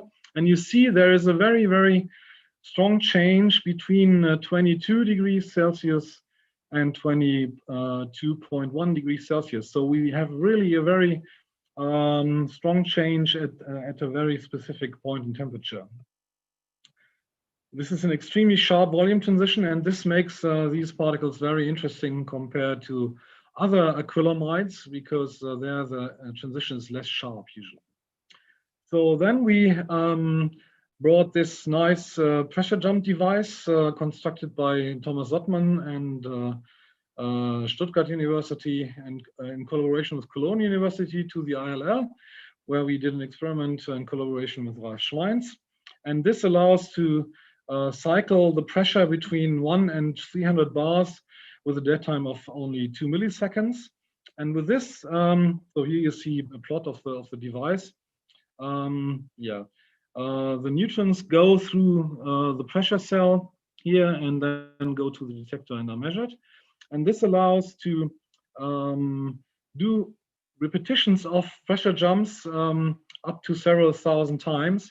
And this was necessary to reach the desired time resolution of the experiments. Okay, here you see the pressure dependence of the swelling curves of such poly-NN-PAM microgels.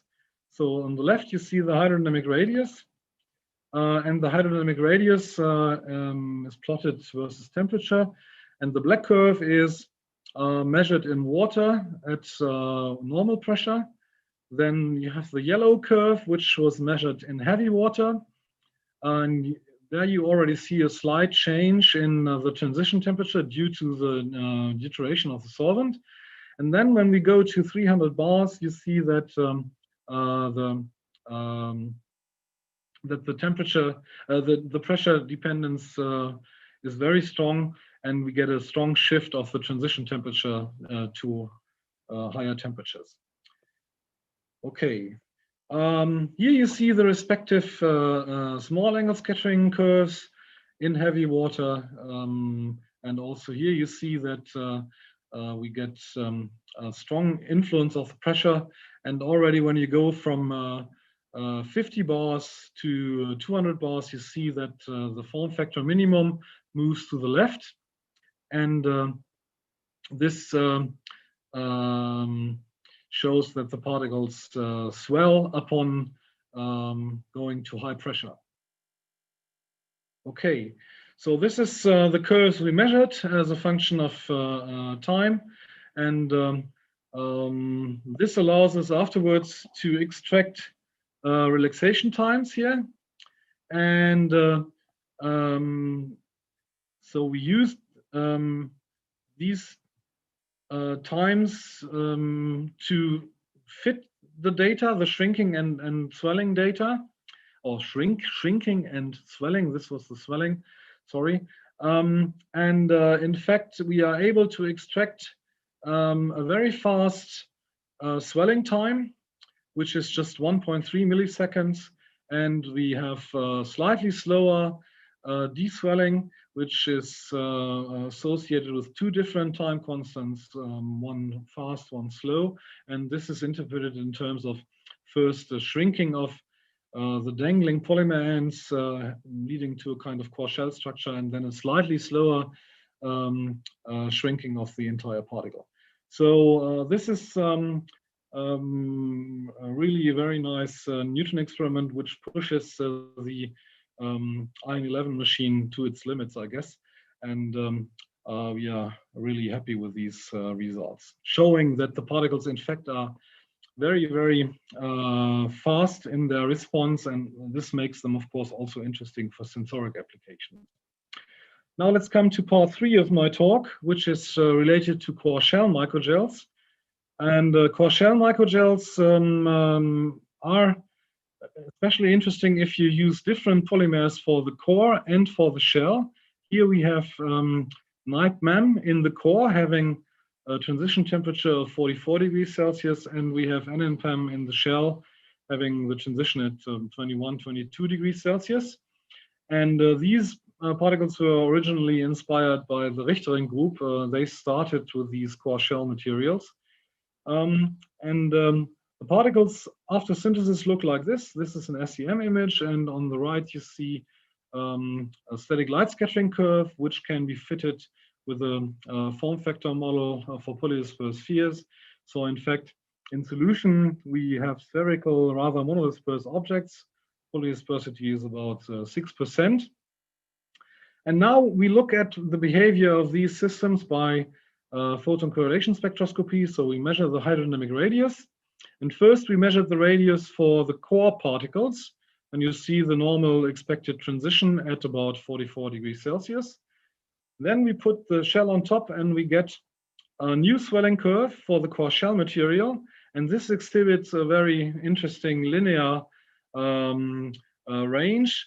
And then we have a very shallow collapse of the core at the end. So there is something different compared to the normal simple microgel systems. And this linear swelling is, of course, very interesting when you think about using such a material as a nanoactuator. And it also works when you put the particles on the surface. This was shown by Marian Kors in his PhD thesis. So the black dots are the photon correlation data for the hydrodynamic radius, and the red dots are ellipsometry data for adsorbed microgels. And in both cases, you see this linear zone of the swelling of the particles. So you can attach these particles to a surface and use this surface as a linear actuator, which can probably be used as an actuating device in a etalon or also in other sensors. By the way, this is a cooperation with Julian Oberdisse, and we started this cooperation to achieve better understanding of this linear swelling. And I come now to what we developed with Julian. And this was the first paper published on analysis of small angle data which we developed together with Julian's group. And the idea behind that is the following.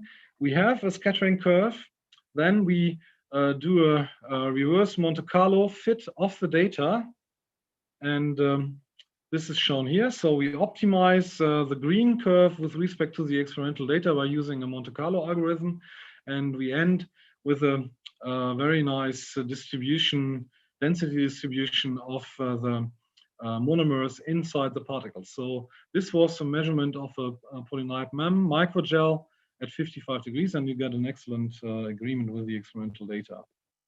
From this, we can extract the density profiles inside the microgel, so we can really have a rather detailed vision of the distribution of the polymer inside these shrunken or swollen particles. And here you see the results for different temperatures, and the vertical lines indicate the respective hydrodynamic radius of the particles. So 55 degrees is the fully shrunken system, and at 15 degrees we have the fully swollen system. Okay, this can of course already be used to compare the density profiles we extract to different available models, and here you see a comparison with the different models, and you see that all models are not perfect. Maybe this is not really fair, this comparison, because in the case of the Boone-Schurtenberger model, we did not account for 3D averaging and for polydispersity, so it probably will fit better. But at present, the best fit is achieved with the standard model used for such microgels, which is a fuzzy sphere model introduced by the Richtering group in collaboration with Jan Skov-Petersen, I think. Okay, so let's move now to the core shell. Let's look first of all at deuterated monomers. So we can of course now use deuteration to highlight parts in the core shell system, and therefore we studied the swelling curves of hydrogenated NiPeMem and different deuterated versions of NiPeMem, and you see that deuteration still allows to observe swelling of the particles, but you see drastic shifts of the transition temperature. So this is something you have to keep in mind when you deuterate something in your sample. You have an influence on, at least on the quantitative properties. Qualitatively, the change is not so interesting. So we still have this collapse behavior. Okay, let's now go to our contrast variation experiments, which we did with core shell particles with deuterated NiPeMem in the core. And this is what you get when you see just the core in the respective solvent. Here we see the polymer density as a function of temperature again for the core material. Then we change the contrast, and now we see just the shell and calculate the density of the polymer for the shell polymer. And this was the surprise, because in fact what you see here is that we don't have a real core shell structure, but the second monomer, when it during the synthesis, when you do the shell synthesis, goes inside the core material, and you get in fact an interpenetrated network. And so to conclude this, we are able, with this reverse Monte Carlo approach developed by Julian, and to determine the density of the different monomers, and also to determine the water density inside the particles. And this allowed us to distinguish between the expected core shell structure and the real structure, which is in fact having maybe a very thin shell of dangling ends of the second polymer, but basically it's an interpenetrated network structure. Okay, so this was a very nice outcome, which otherwise wouldn't have been possible. With other techniques, it's very, very difficult to access the different polymers. So neutron scattering is very unique in this context. Okay, now I would like to conclude So I think, microgels are very interesting, especially for biomedical applications, maybe for individualized medicine and things like that. They are interesting as carriers, smart carriers for catalysis, and also as sensors. And of course, neutron scattering is of paramount importance for the study of microgel properties. And the outlook I want to give is about our instrument developments for ESS. We have a BMBF project together with the group of Regine van Klitzing and Peter Müller-Buschbaum, and we develop soft matter sample environments. And the Bielefeld group is working on this system, which is for simultaneous light scattering and neutron scattering.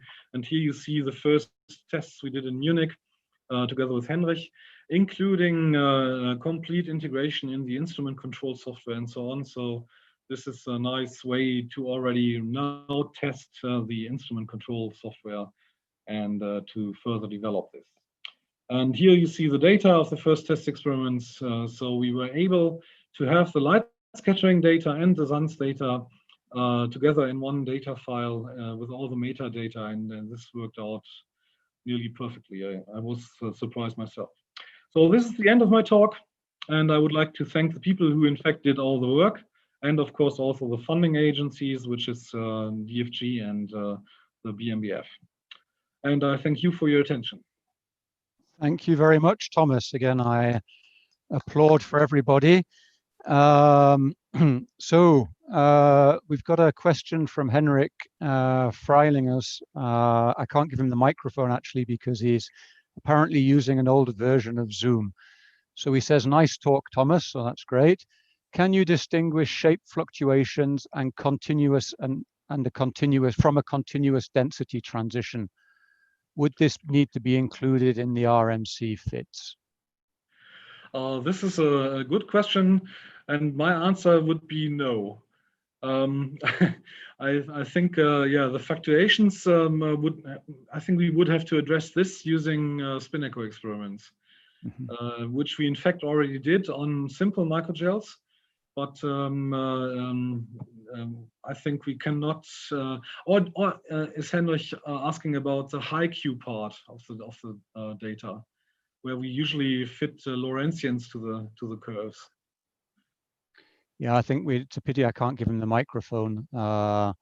So, I mean, I had a similar question, actually, or probably a related question, Thomas, is to what extent because I think you could answer this question if you could do molecular dynamics simulations or particle dynamics, something more coarse-grained.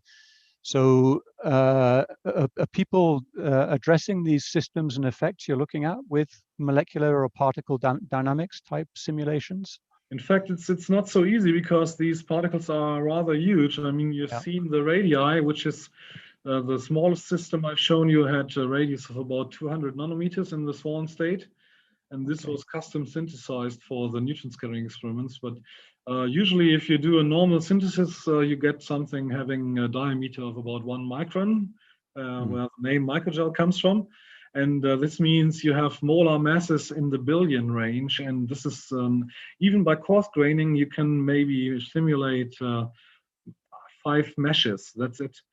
There is effort doing this. This was done by a group in Stuttgart. There was a project within a priority program of DFG, but in fact we never achieved any real agreement with the experiment because it's just completely off in size. You can just qualitatively describe the behavior you see in the experiments. Yeah. No, so there's some, still got some progress to make on the computing side then. So it's well, just to keep encouraging everybody to ask questions. You're not very forthcoming with your questions, but I've got one more, which is you mentioned applications at the start of your presentation, in fact throughout. To what extent are these sort of applications mature and industry is interested in them, and are you working closely with industry? For example, this cell culture stuff was developed in a collaboration, also funded by BMBF, with several companies involved. and we have filed a patent on this, and we are steadily in discussion with different companies which are interested in using this for their products. But in fact, I think it's probably really interesting to use this in millifluidic chips and to do individualized cell motility assays and stuff like that with this. And the company which was involved, in fact, in these experiments was EBD, and they produce these chips. So it's, in fact, it could be, we are probably at the stage where you could go to a real application. And in terms of cost, medical applications, the cost is not really an issue. Okay. So that's I think you're working in a very interesting place, you know, obviously doing fantastic science and looking at very interesting effects, but it's also nice to know that, you know, applications and this nasty impact that we all have to address is really not far away. So that's great to see. I think in the interests of time, we'll keep going. So thanks again, Thomas. Thank you. That was a great talk. And I'd like to ask Andy Goetz from the ESRF to join us and share his screen. Mark, can you hear me? Yes, I can hear you. Is the sound good enough?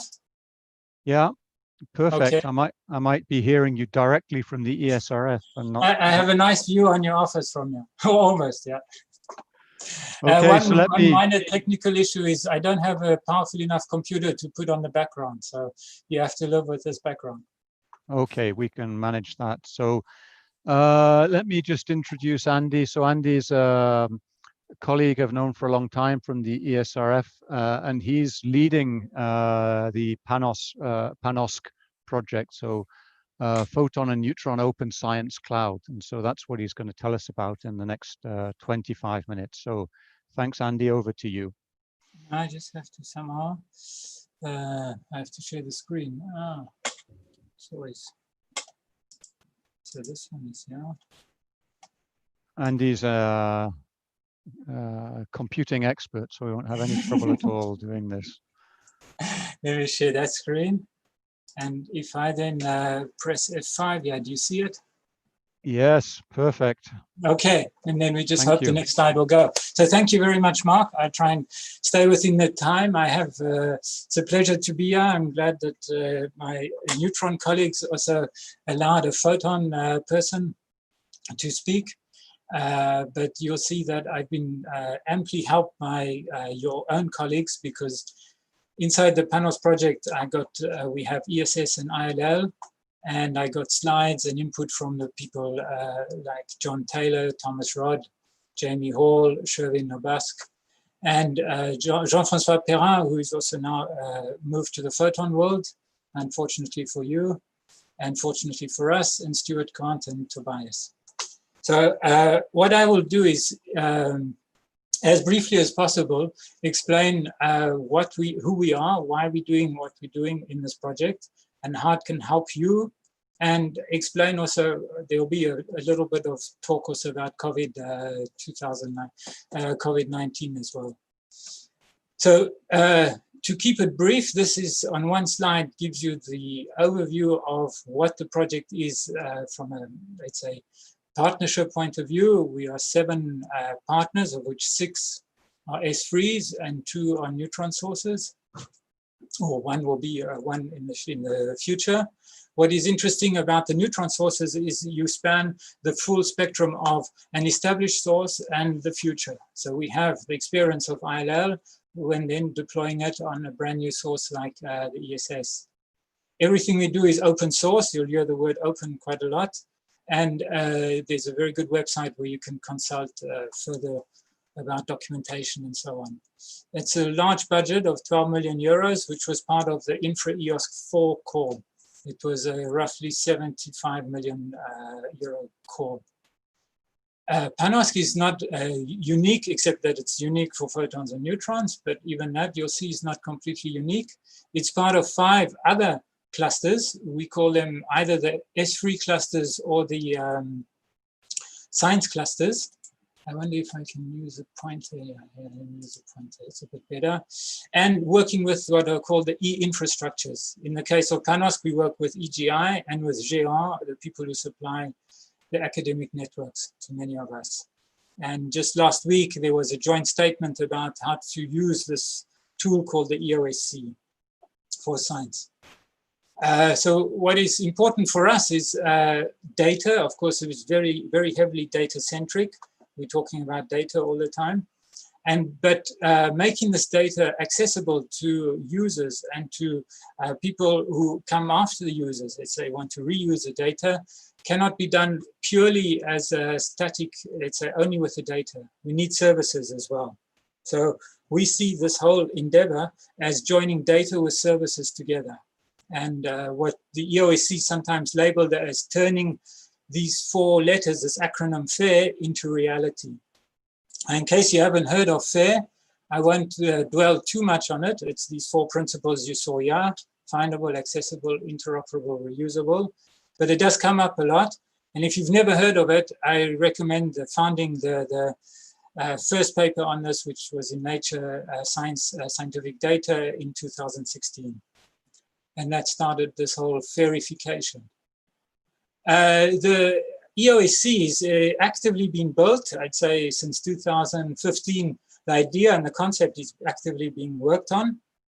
And the basic idea is that we have 1.7 million, roughly, researchers in Europe who should be served by this, this tool. And there are a lot of other people who could be served by this as well, by profiting from science. So you see the word virtual commons of science. And I think this summarizes what the EOSC is. It's pooling together what exists there and making it more accessible under the banner of common values. One thing that's important, I think, to get out of the way very quickly is to say that the EOSC is not, it's not a compute cloud in the sense of an Amazon cloud or Google cloud or Microsoft cloud. Many people, when they see the word cloud, they think it's a computer cloud, and they think it's, because it's European, it's financed by the EC. It's none of these. And so if you forget that, or you understand that, it'll help you a lot in understanding the EOSC.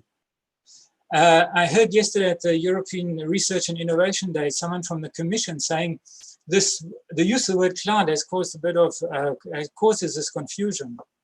And they were even trying to change the name, but apparently it was too late to change the name. However, I think we could amongst ourselves agree that the C stands for Commons. So it's the European Open Science Commons we're actually talking about. The view from what we call the thematic clusters, the ones that are representing you and the scientific communities, is that it's a 3-tiered construction, of which we are providing, you and us, the photon sources, are providing the data and the scientific resources. The FAIR concept is helping make this something which can be shared in the best possible way and most way which will increase its impact as far as possible. And then there's this top layer here, which is called the e-infrastructures, and they have some computing infrastructure which can be which will be injected into EOSC. But by and large, I think this infrastructure will come from either from certain communities or from users themselves, and also from the sources. EOSC is trying to go ahead at a very fast speed for EC scales. And there's the end of this year, they've already formed an official association. It's called the Partnership, European Partnership, and they will deliver these 10 outcomes by the end of this year. Many of these things are mostly standards related, how to work together, what is the catalog, and so on. It's not scientific in that sense. And that's where the role of the thematic clusters and the users is very important. So what we are doing in PaNOSC, and you'll find out more about that, is we're working, this is like a cloudle of concepts that we're working on, outcomes, deliverables. You might recognize some of them. If you don't recognize all of them, that's not too bad. You'll find out about them, but we're working on in all of these areas here because they all touch upon the data and service aspect. The way we do that is we have, of the usual EU project, is we have 9 work packages and 6 objectives, and the work packages and the objectives are linked together on this slide.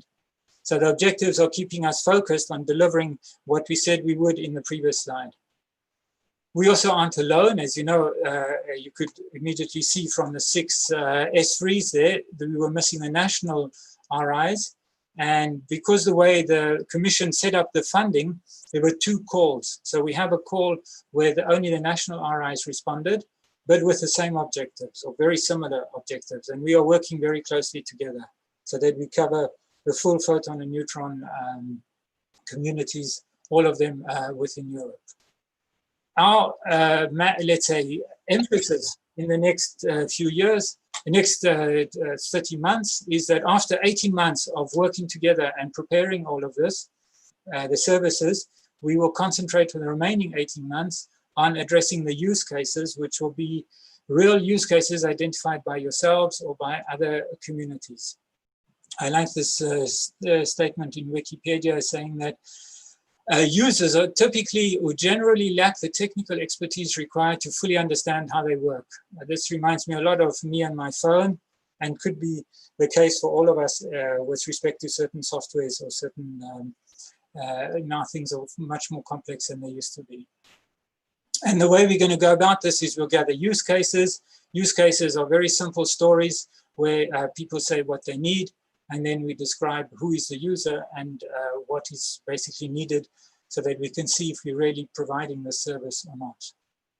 So I went out to your community as well. I mean, I'm working with ILL since years, and also ESS. We've worked on other projects, but I went out, and John Taylor kindly came back this week with some typical use cases, which will cover, he took the case of, let me see, the case of quantum magnetism using time of flight, inelastic neutron scattering. And these are the typical questions which we are which we are addressing in PaNOSC, and which have to be addressed also, I think, for all of the way we're working now at the moment. So PaNOSC is addressing something that's very relevant for the way work is being done, remote work is done. The drivers in the neutron community are very similar to the ones in the photon communities. We have a heterogeneous set of scientific backgrounds. We have lots of complex data now, and apparently, which is sort of new, is we're getting volumes of data in the neutron world which are rivaling or causing the same headaches as we have already in the photon source world. So John went through these 4 acronyms and said, yeah, this is what findable would be for someone from quantum magnetism. I let you look at the details on the slides, which will be uploaded. The key message here is that in this kind of experiment, you're producing 5 terabytes. Was there a comment? No.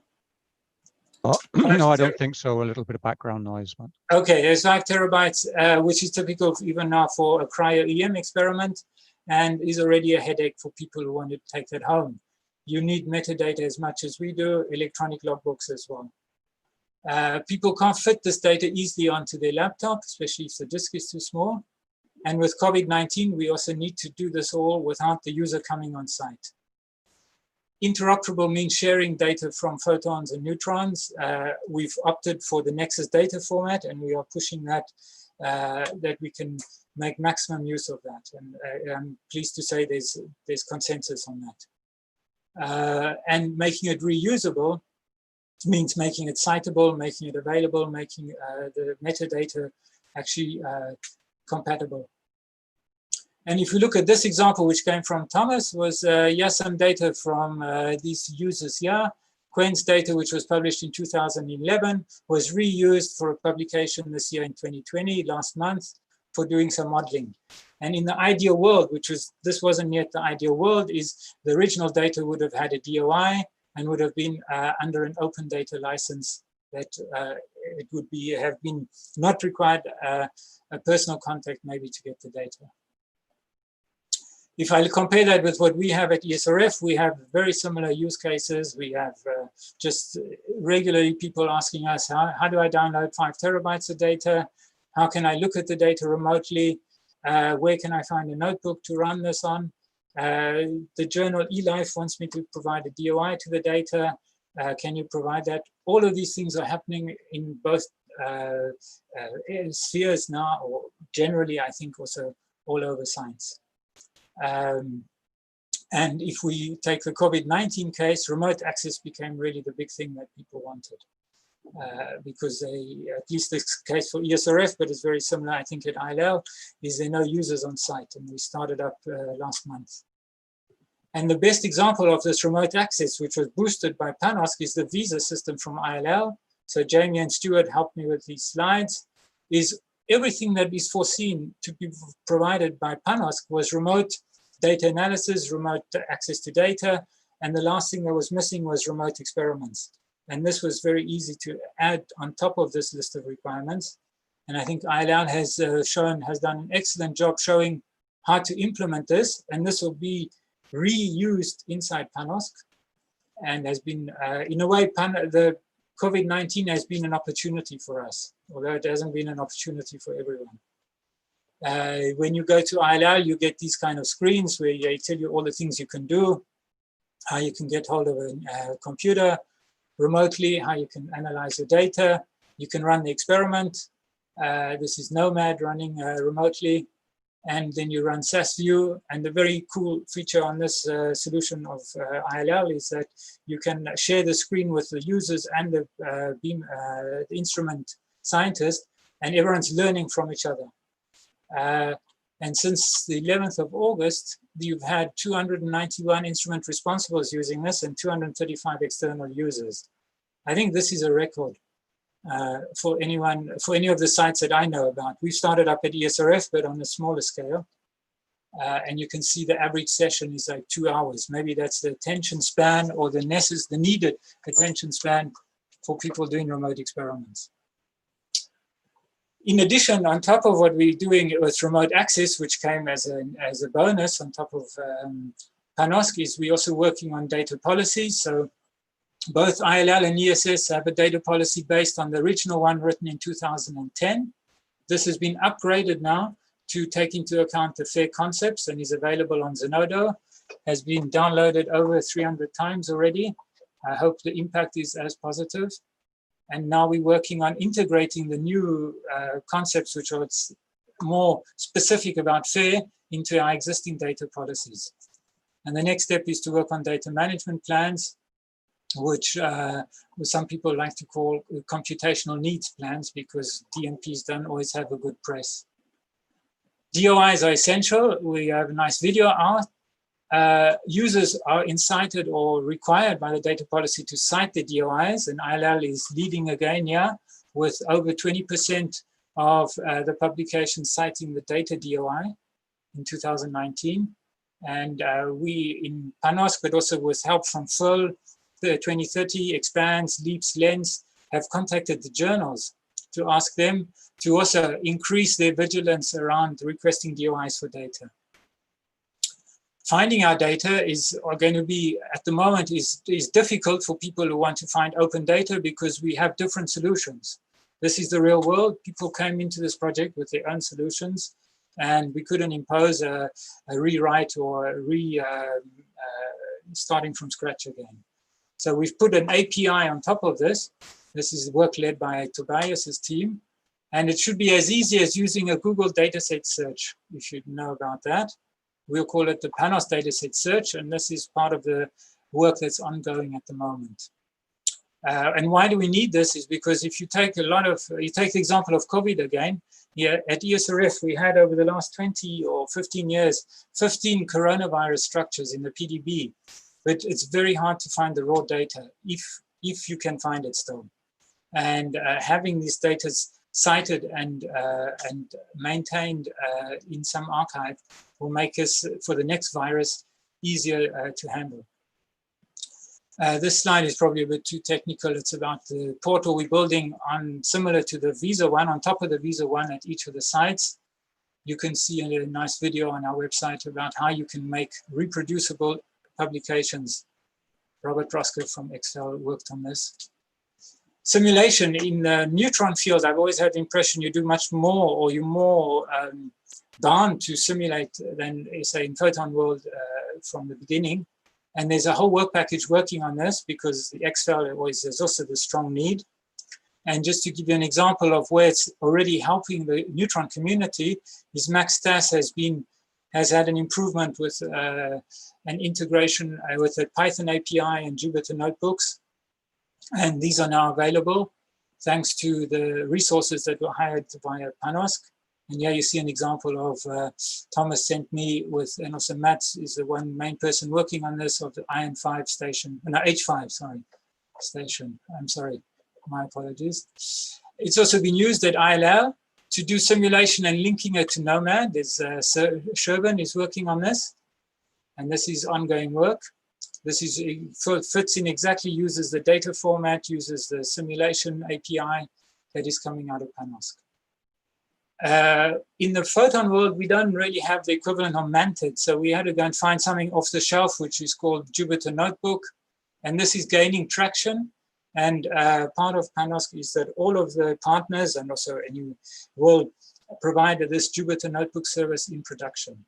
So this is where we are today, but at the very soon everyone will be in production on this, including maybe this is a slide from March, so maybe John would correct me. ESS is already in production. As you saw, one of the use cases is downloading data, which is a big need for all users, as well as users of open data. We're testing different solutions, but the most promising is still, and from the user experience point of view, is the Globus Online one. And this is being generalized. Yeah.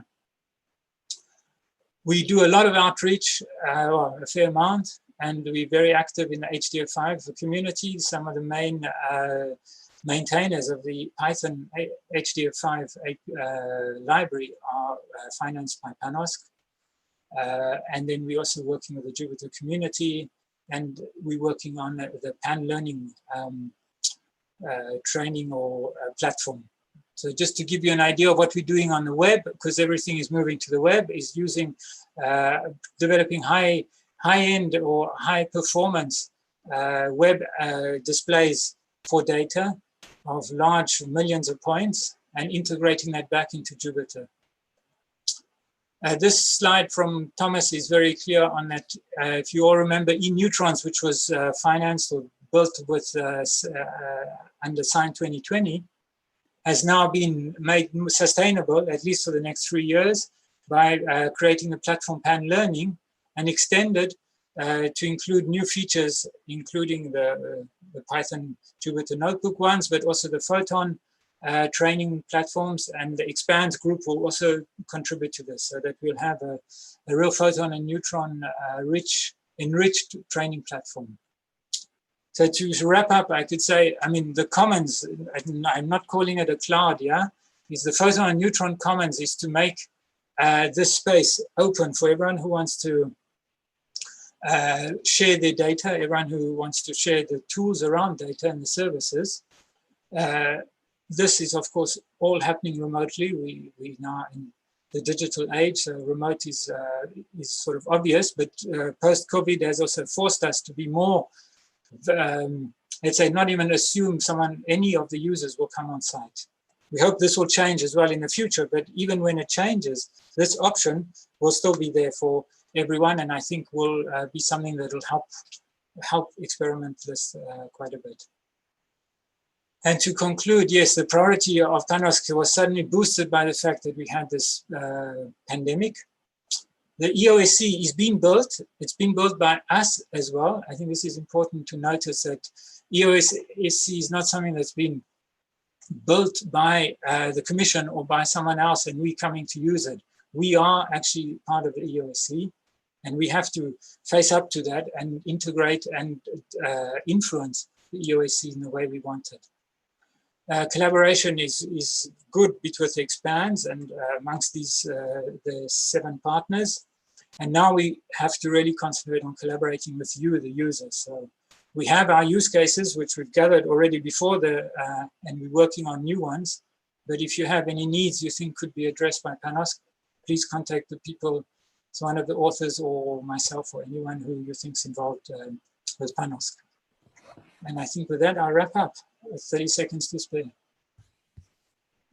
Perfect. Thank you, Andy. Thank you very much. That's I have some involvement, as you know, in PaNOSC, and it's very good for me, at least, to get a very clear insight into what's going on. So I have to applaud on behalf of everybody.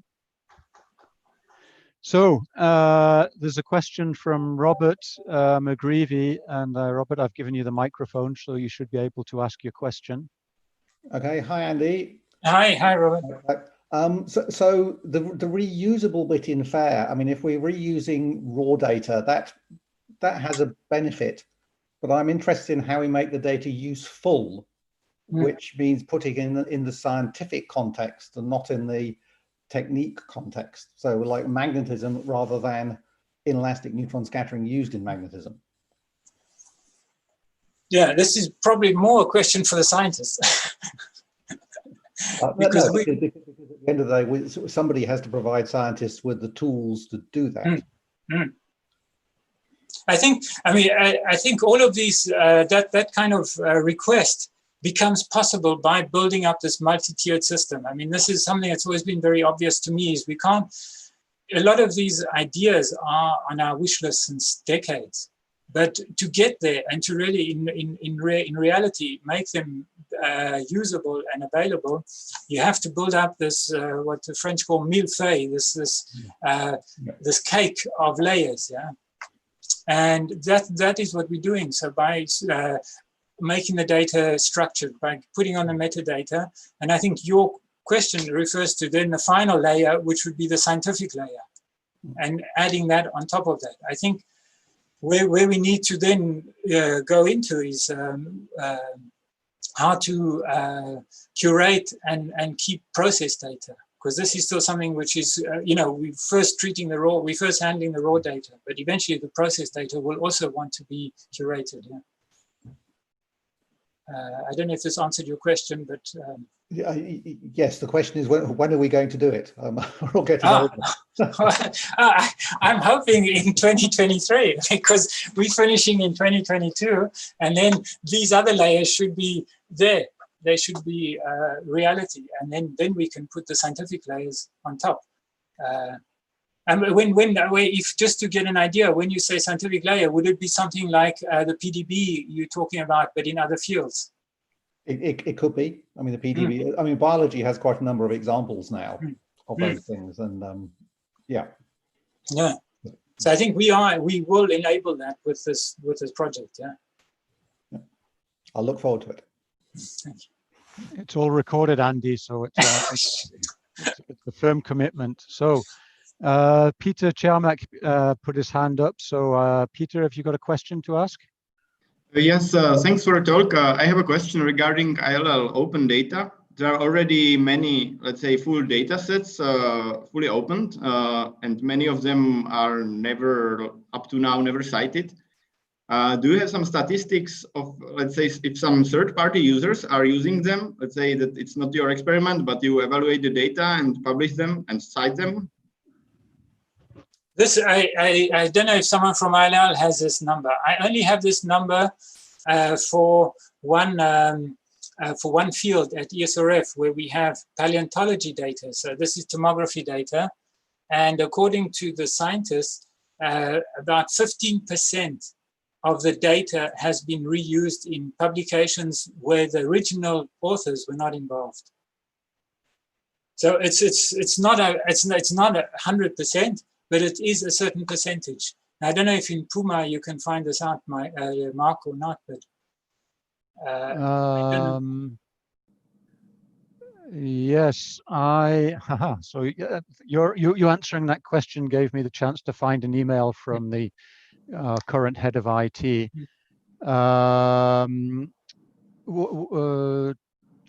So we've got 184 full open data sets downloaded by non-proposal members. So these are people not in the experimental team. The PIs can give access to the data after the experiment, and that's been done on 70 occasions, and we've got 1,325 data sets openly accessible, and all of that since 2015. So yes, we're monitoring it closely. It's the sort of thing that starts slowly. It's like virus infection. It starts slowly and then grows faster and faster. So we're on the way up. Andy, I wanted to ask a question because related to this and the numbers I've just given you, and it sort of touches on what Robert asked as well, is we can make data fair, but I think we all know, the people who produce the data, that there's a significant risk in using the data without collaborating in some way with the people who collected the data, because at the end of the day, even if we have electronic notebooks, we can't actually be sure about what's been put in the beam that we're using and how it was produced. So is there some sort of realization that we need to integrate that? We do that at the ILL, so that when data is downloaded, the people who collected the data initially are informed. So there's an encouragement to collaborate, but the idea of open, fair data is that you don't have to. So can you comment on that? Well, I think, there is work in the EOSC, and we've been following this as well, of what is in a cultural change or an evolution is that the people who produce the data, the originators of the data, they need to be given credit in the best way possible, because there's more and more I see this feeling that actually just the text is not enough. The data is actually part of the publication, a fundamental part. And making that part of your let's say your CV, how often your data sets have been reused by others, will give an incentive to people to share that data. Yeah? How to enforce people? Well, this data is available under a policy, and the policy says the minimum is cite the data. So I'm hoping, I can only expect, and our contact with the journals will help in this respect, is the journals will also not accept publications where the origin of the data is unknown, or the data is maybe not accessible. And I think, we see from a few scandals that these are changes in the way journals accept publications now. So I think also the journals will help us there. And maybe I'm being too optimistic, but scientists will find that more normal in the future, but that's probably being too optimistic, is to collaborate. But I find it be difficult. For me, the journals have a big role to play, or wherever it's published, because I don't know what the future of the journals are, if we're talking long term. I think we're gaining traction in these cultural aspects as well. So I think we're all moving in the right direction. But personally, I don't see how data can be reliably reused without without some collaboration or some exchange with the people who collected the data. But there's Alan Hewitt who should be able to ask a question. He had his hand up. Alan. Thank you, Mark. Thank you, Mark. I must say I agree entirely with you.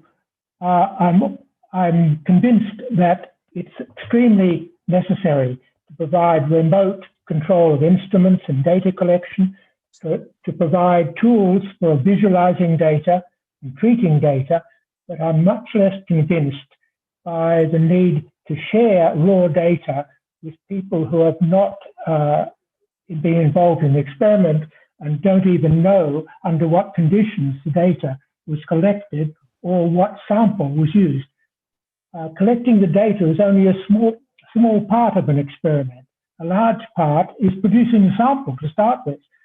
And the example you gave of COVID-19, which must be all the work that's been only done this year, you said that very few of the original data sets were available. And I can understand that completely, especially in the biology area. People are very loath to share their data for samples that took a very big effort to produce. And in their own labs, they don't have to share, which are also funded publicly, they don't have to share the data. If they have to share data that's collected in large-scale facilities, that will be a major disincentive for people to use large-scale facilities if they can do almost as well in their own lab. Yeah, but I think, you know, I see, for instance, what you're saying is completely, let's say, we're coming from that situation, and it's fully understandable. But when I see how the PDB wants to, is encouraging having a link to the original images, because they say this is something which will be useful to verify certain things. And when you see journals saying, I'm not going to accept your paper until you give us a link to the data. Now, what is called raw data might be processed already. So I think we have to be careful. The definition of raw is not maybe the counts that came off the detector, but it's what that you are putting into your publication. But I think things will, the open science movement is part of this, treating the issue of making science more reliable so that things can be verified. Yeah. Let me do it like this. There's Klaus Dieterlis, who he should be able to ask his question. Klaus? Yeah, I'm here. Can you hear me? Yes. Yes, thank you, Andrew, for this very nice presentation. And it's really important that we have this central data normalization and storage as you have presented, which is already upcoming. So now to the other end, presentation of data and so on, I guess you would need a lot of scientific committees who define how the data is displayed and how it would be presented. So is there anything in place, and is there enough flexibility in the routines and the software? For example, if I want to display in Q space instead of the fraction angle, can one do these kind of things? Well, what we, hi Klaus, long time no see, yeah. But we have, in PaNOSC, we have this, let's say the IT specialists. So we have very good web developers and these people, but they are developing tools which are supposed to be treating a use case from scientists. So the scientists are providing us with the use cases, yeah, at the different institutes, and it's up to the developers then to provide the right tools that the use case can be treated, yeah. So if we take the case that we have here recently is tools for doing powder diffraction, putting them in the notebook and having the notebook standardized so that museum people can use them without becoming diffraction experts. And so I think, you know, we'll provide tools which will then be used by you as a scientist. And if there's things missing in the tools, we'll add it to that. You can add, that sounds good, yeah. And probably also some functionality where you can have functional display of the x-axis, so everyone can put his own units in there. Yeah, these are standard needs, I think, Klaus. But other things, that's one of the advantages of using a generic tool, like I presume in your case, maybe Mantid, but also Jupyter. It's very generic. So then you give it to the power users who are scientists, and they make it into something which is useful for other scientists. Okay, Thomas, you wanted to make a point here, or you're muted, so. Yeah, I would like to give a short comment. I mean, the problem is that already keeping track of the publications is very difficult. How should we, in addition, keep track of all the raw data? If you look, for example, at the pandemic, only within 1 week you have about 800 publications about the COVID-19 virus, and there's no way to keep track of that. And when you in addition would look at the raw data associated with the statistical papers and so on, I think it's just impossible. It's and I do not see that there's anything at the horizon in terms of software which would be able to extract something meaningful from that. This is just a comment. Yeah. No, it's a comment which is valid. I'm probably, because I'm a computer scientist, I'm more optimistic. But I compare it to how do we manage to use the internet? We have search machines. It's not completely efficient. It's sometimes very inefficient, but it does help us. Yeah, sure.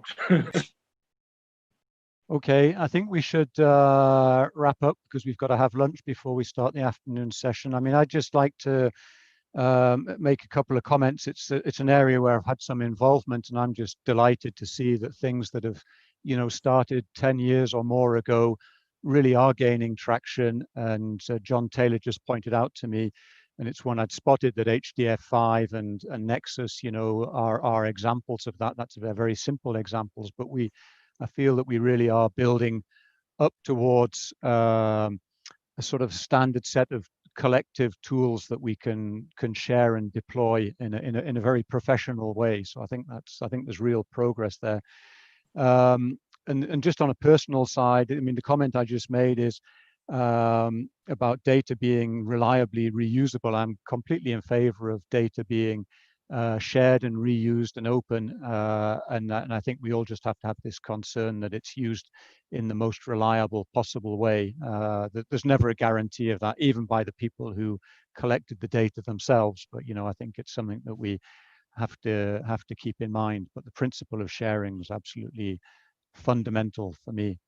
So Andy, thank you very much. That's been great to hear from you and hear about these initiatives and the great progress. I'd like to thank the three other speakers, so Thomas, who's with us, Sebastian and Helmut. I wish you all, as we say in French, a bon appetit, and we'll come back at 2 o'clock after lunch. So see you later. Thank you. Bye. Thanks. Bye-bye.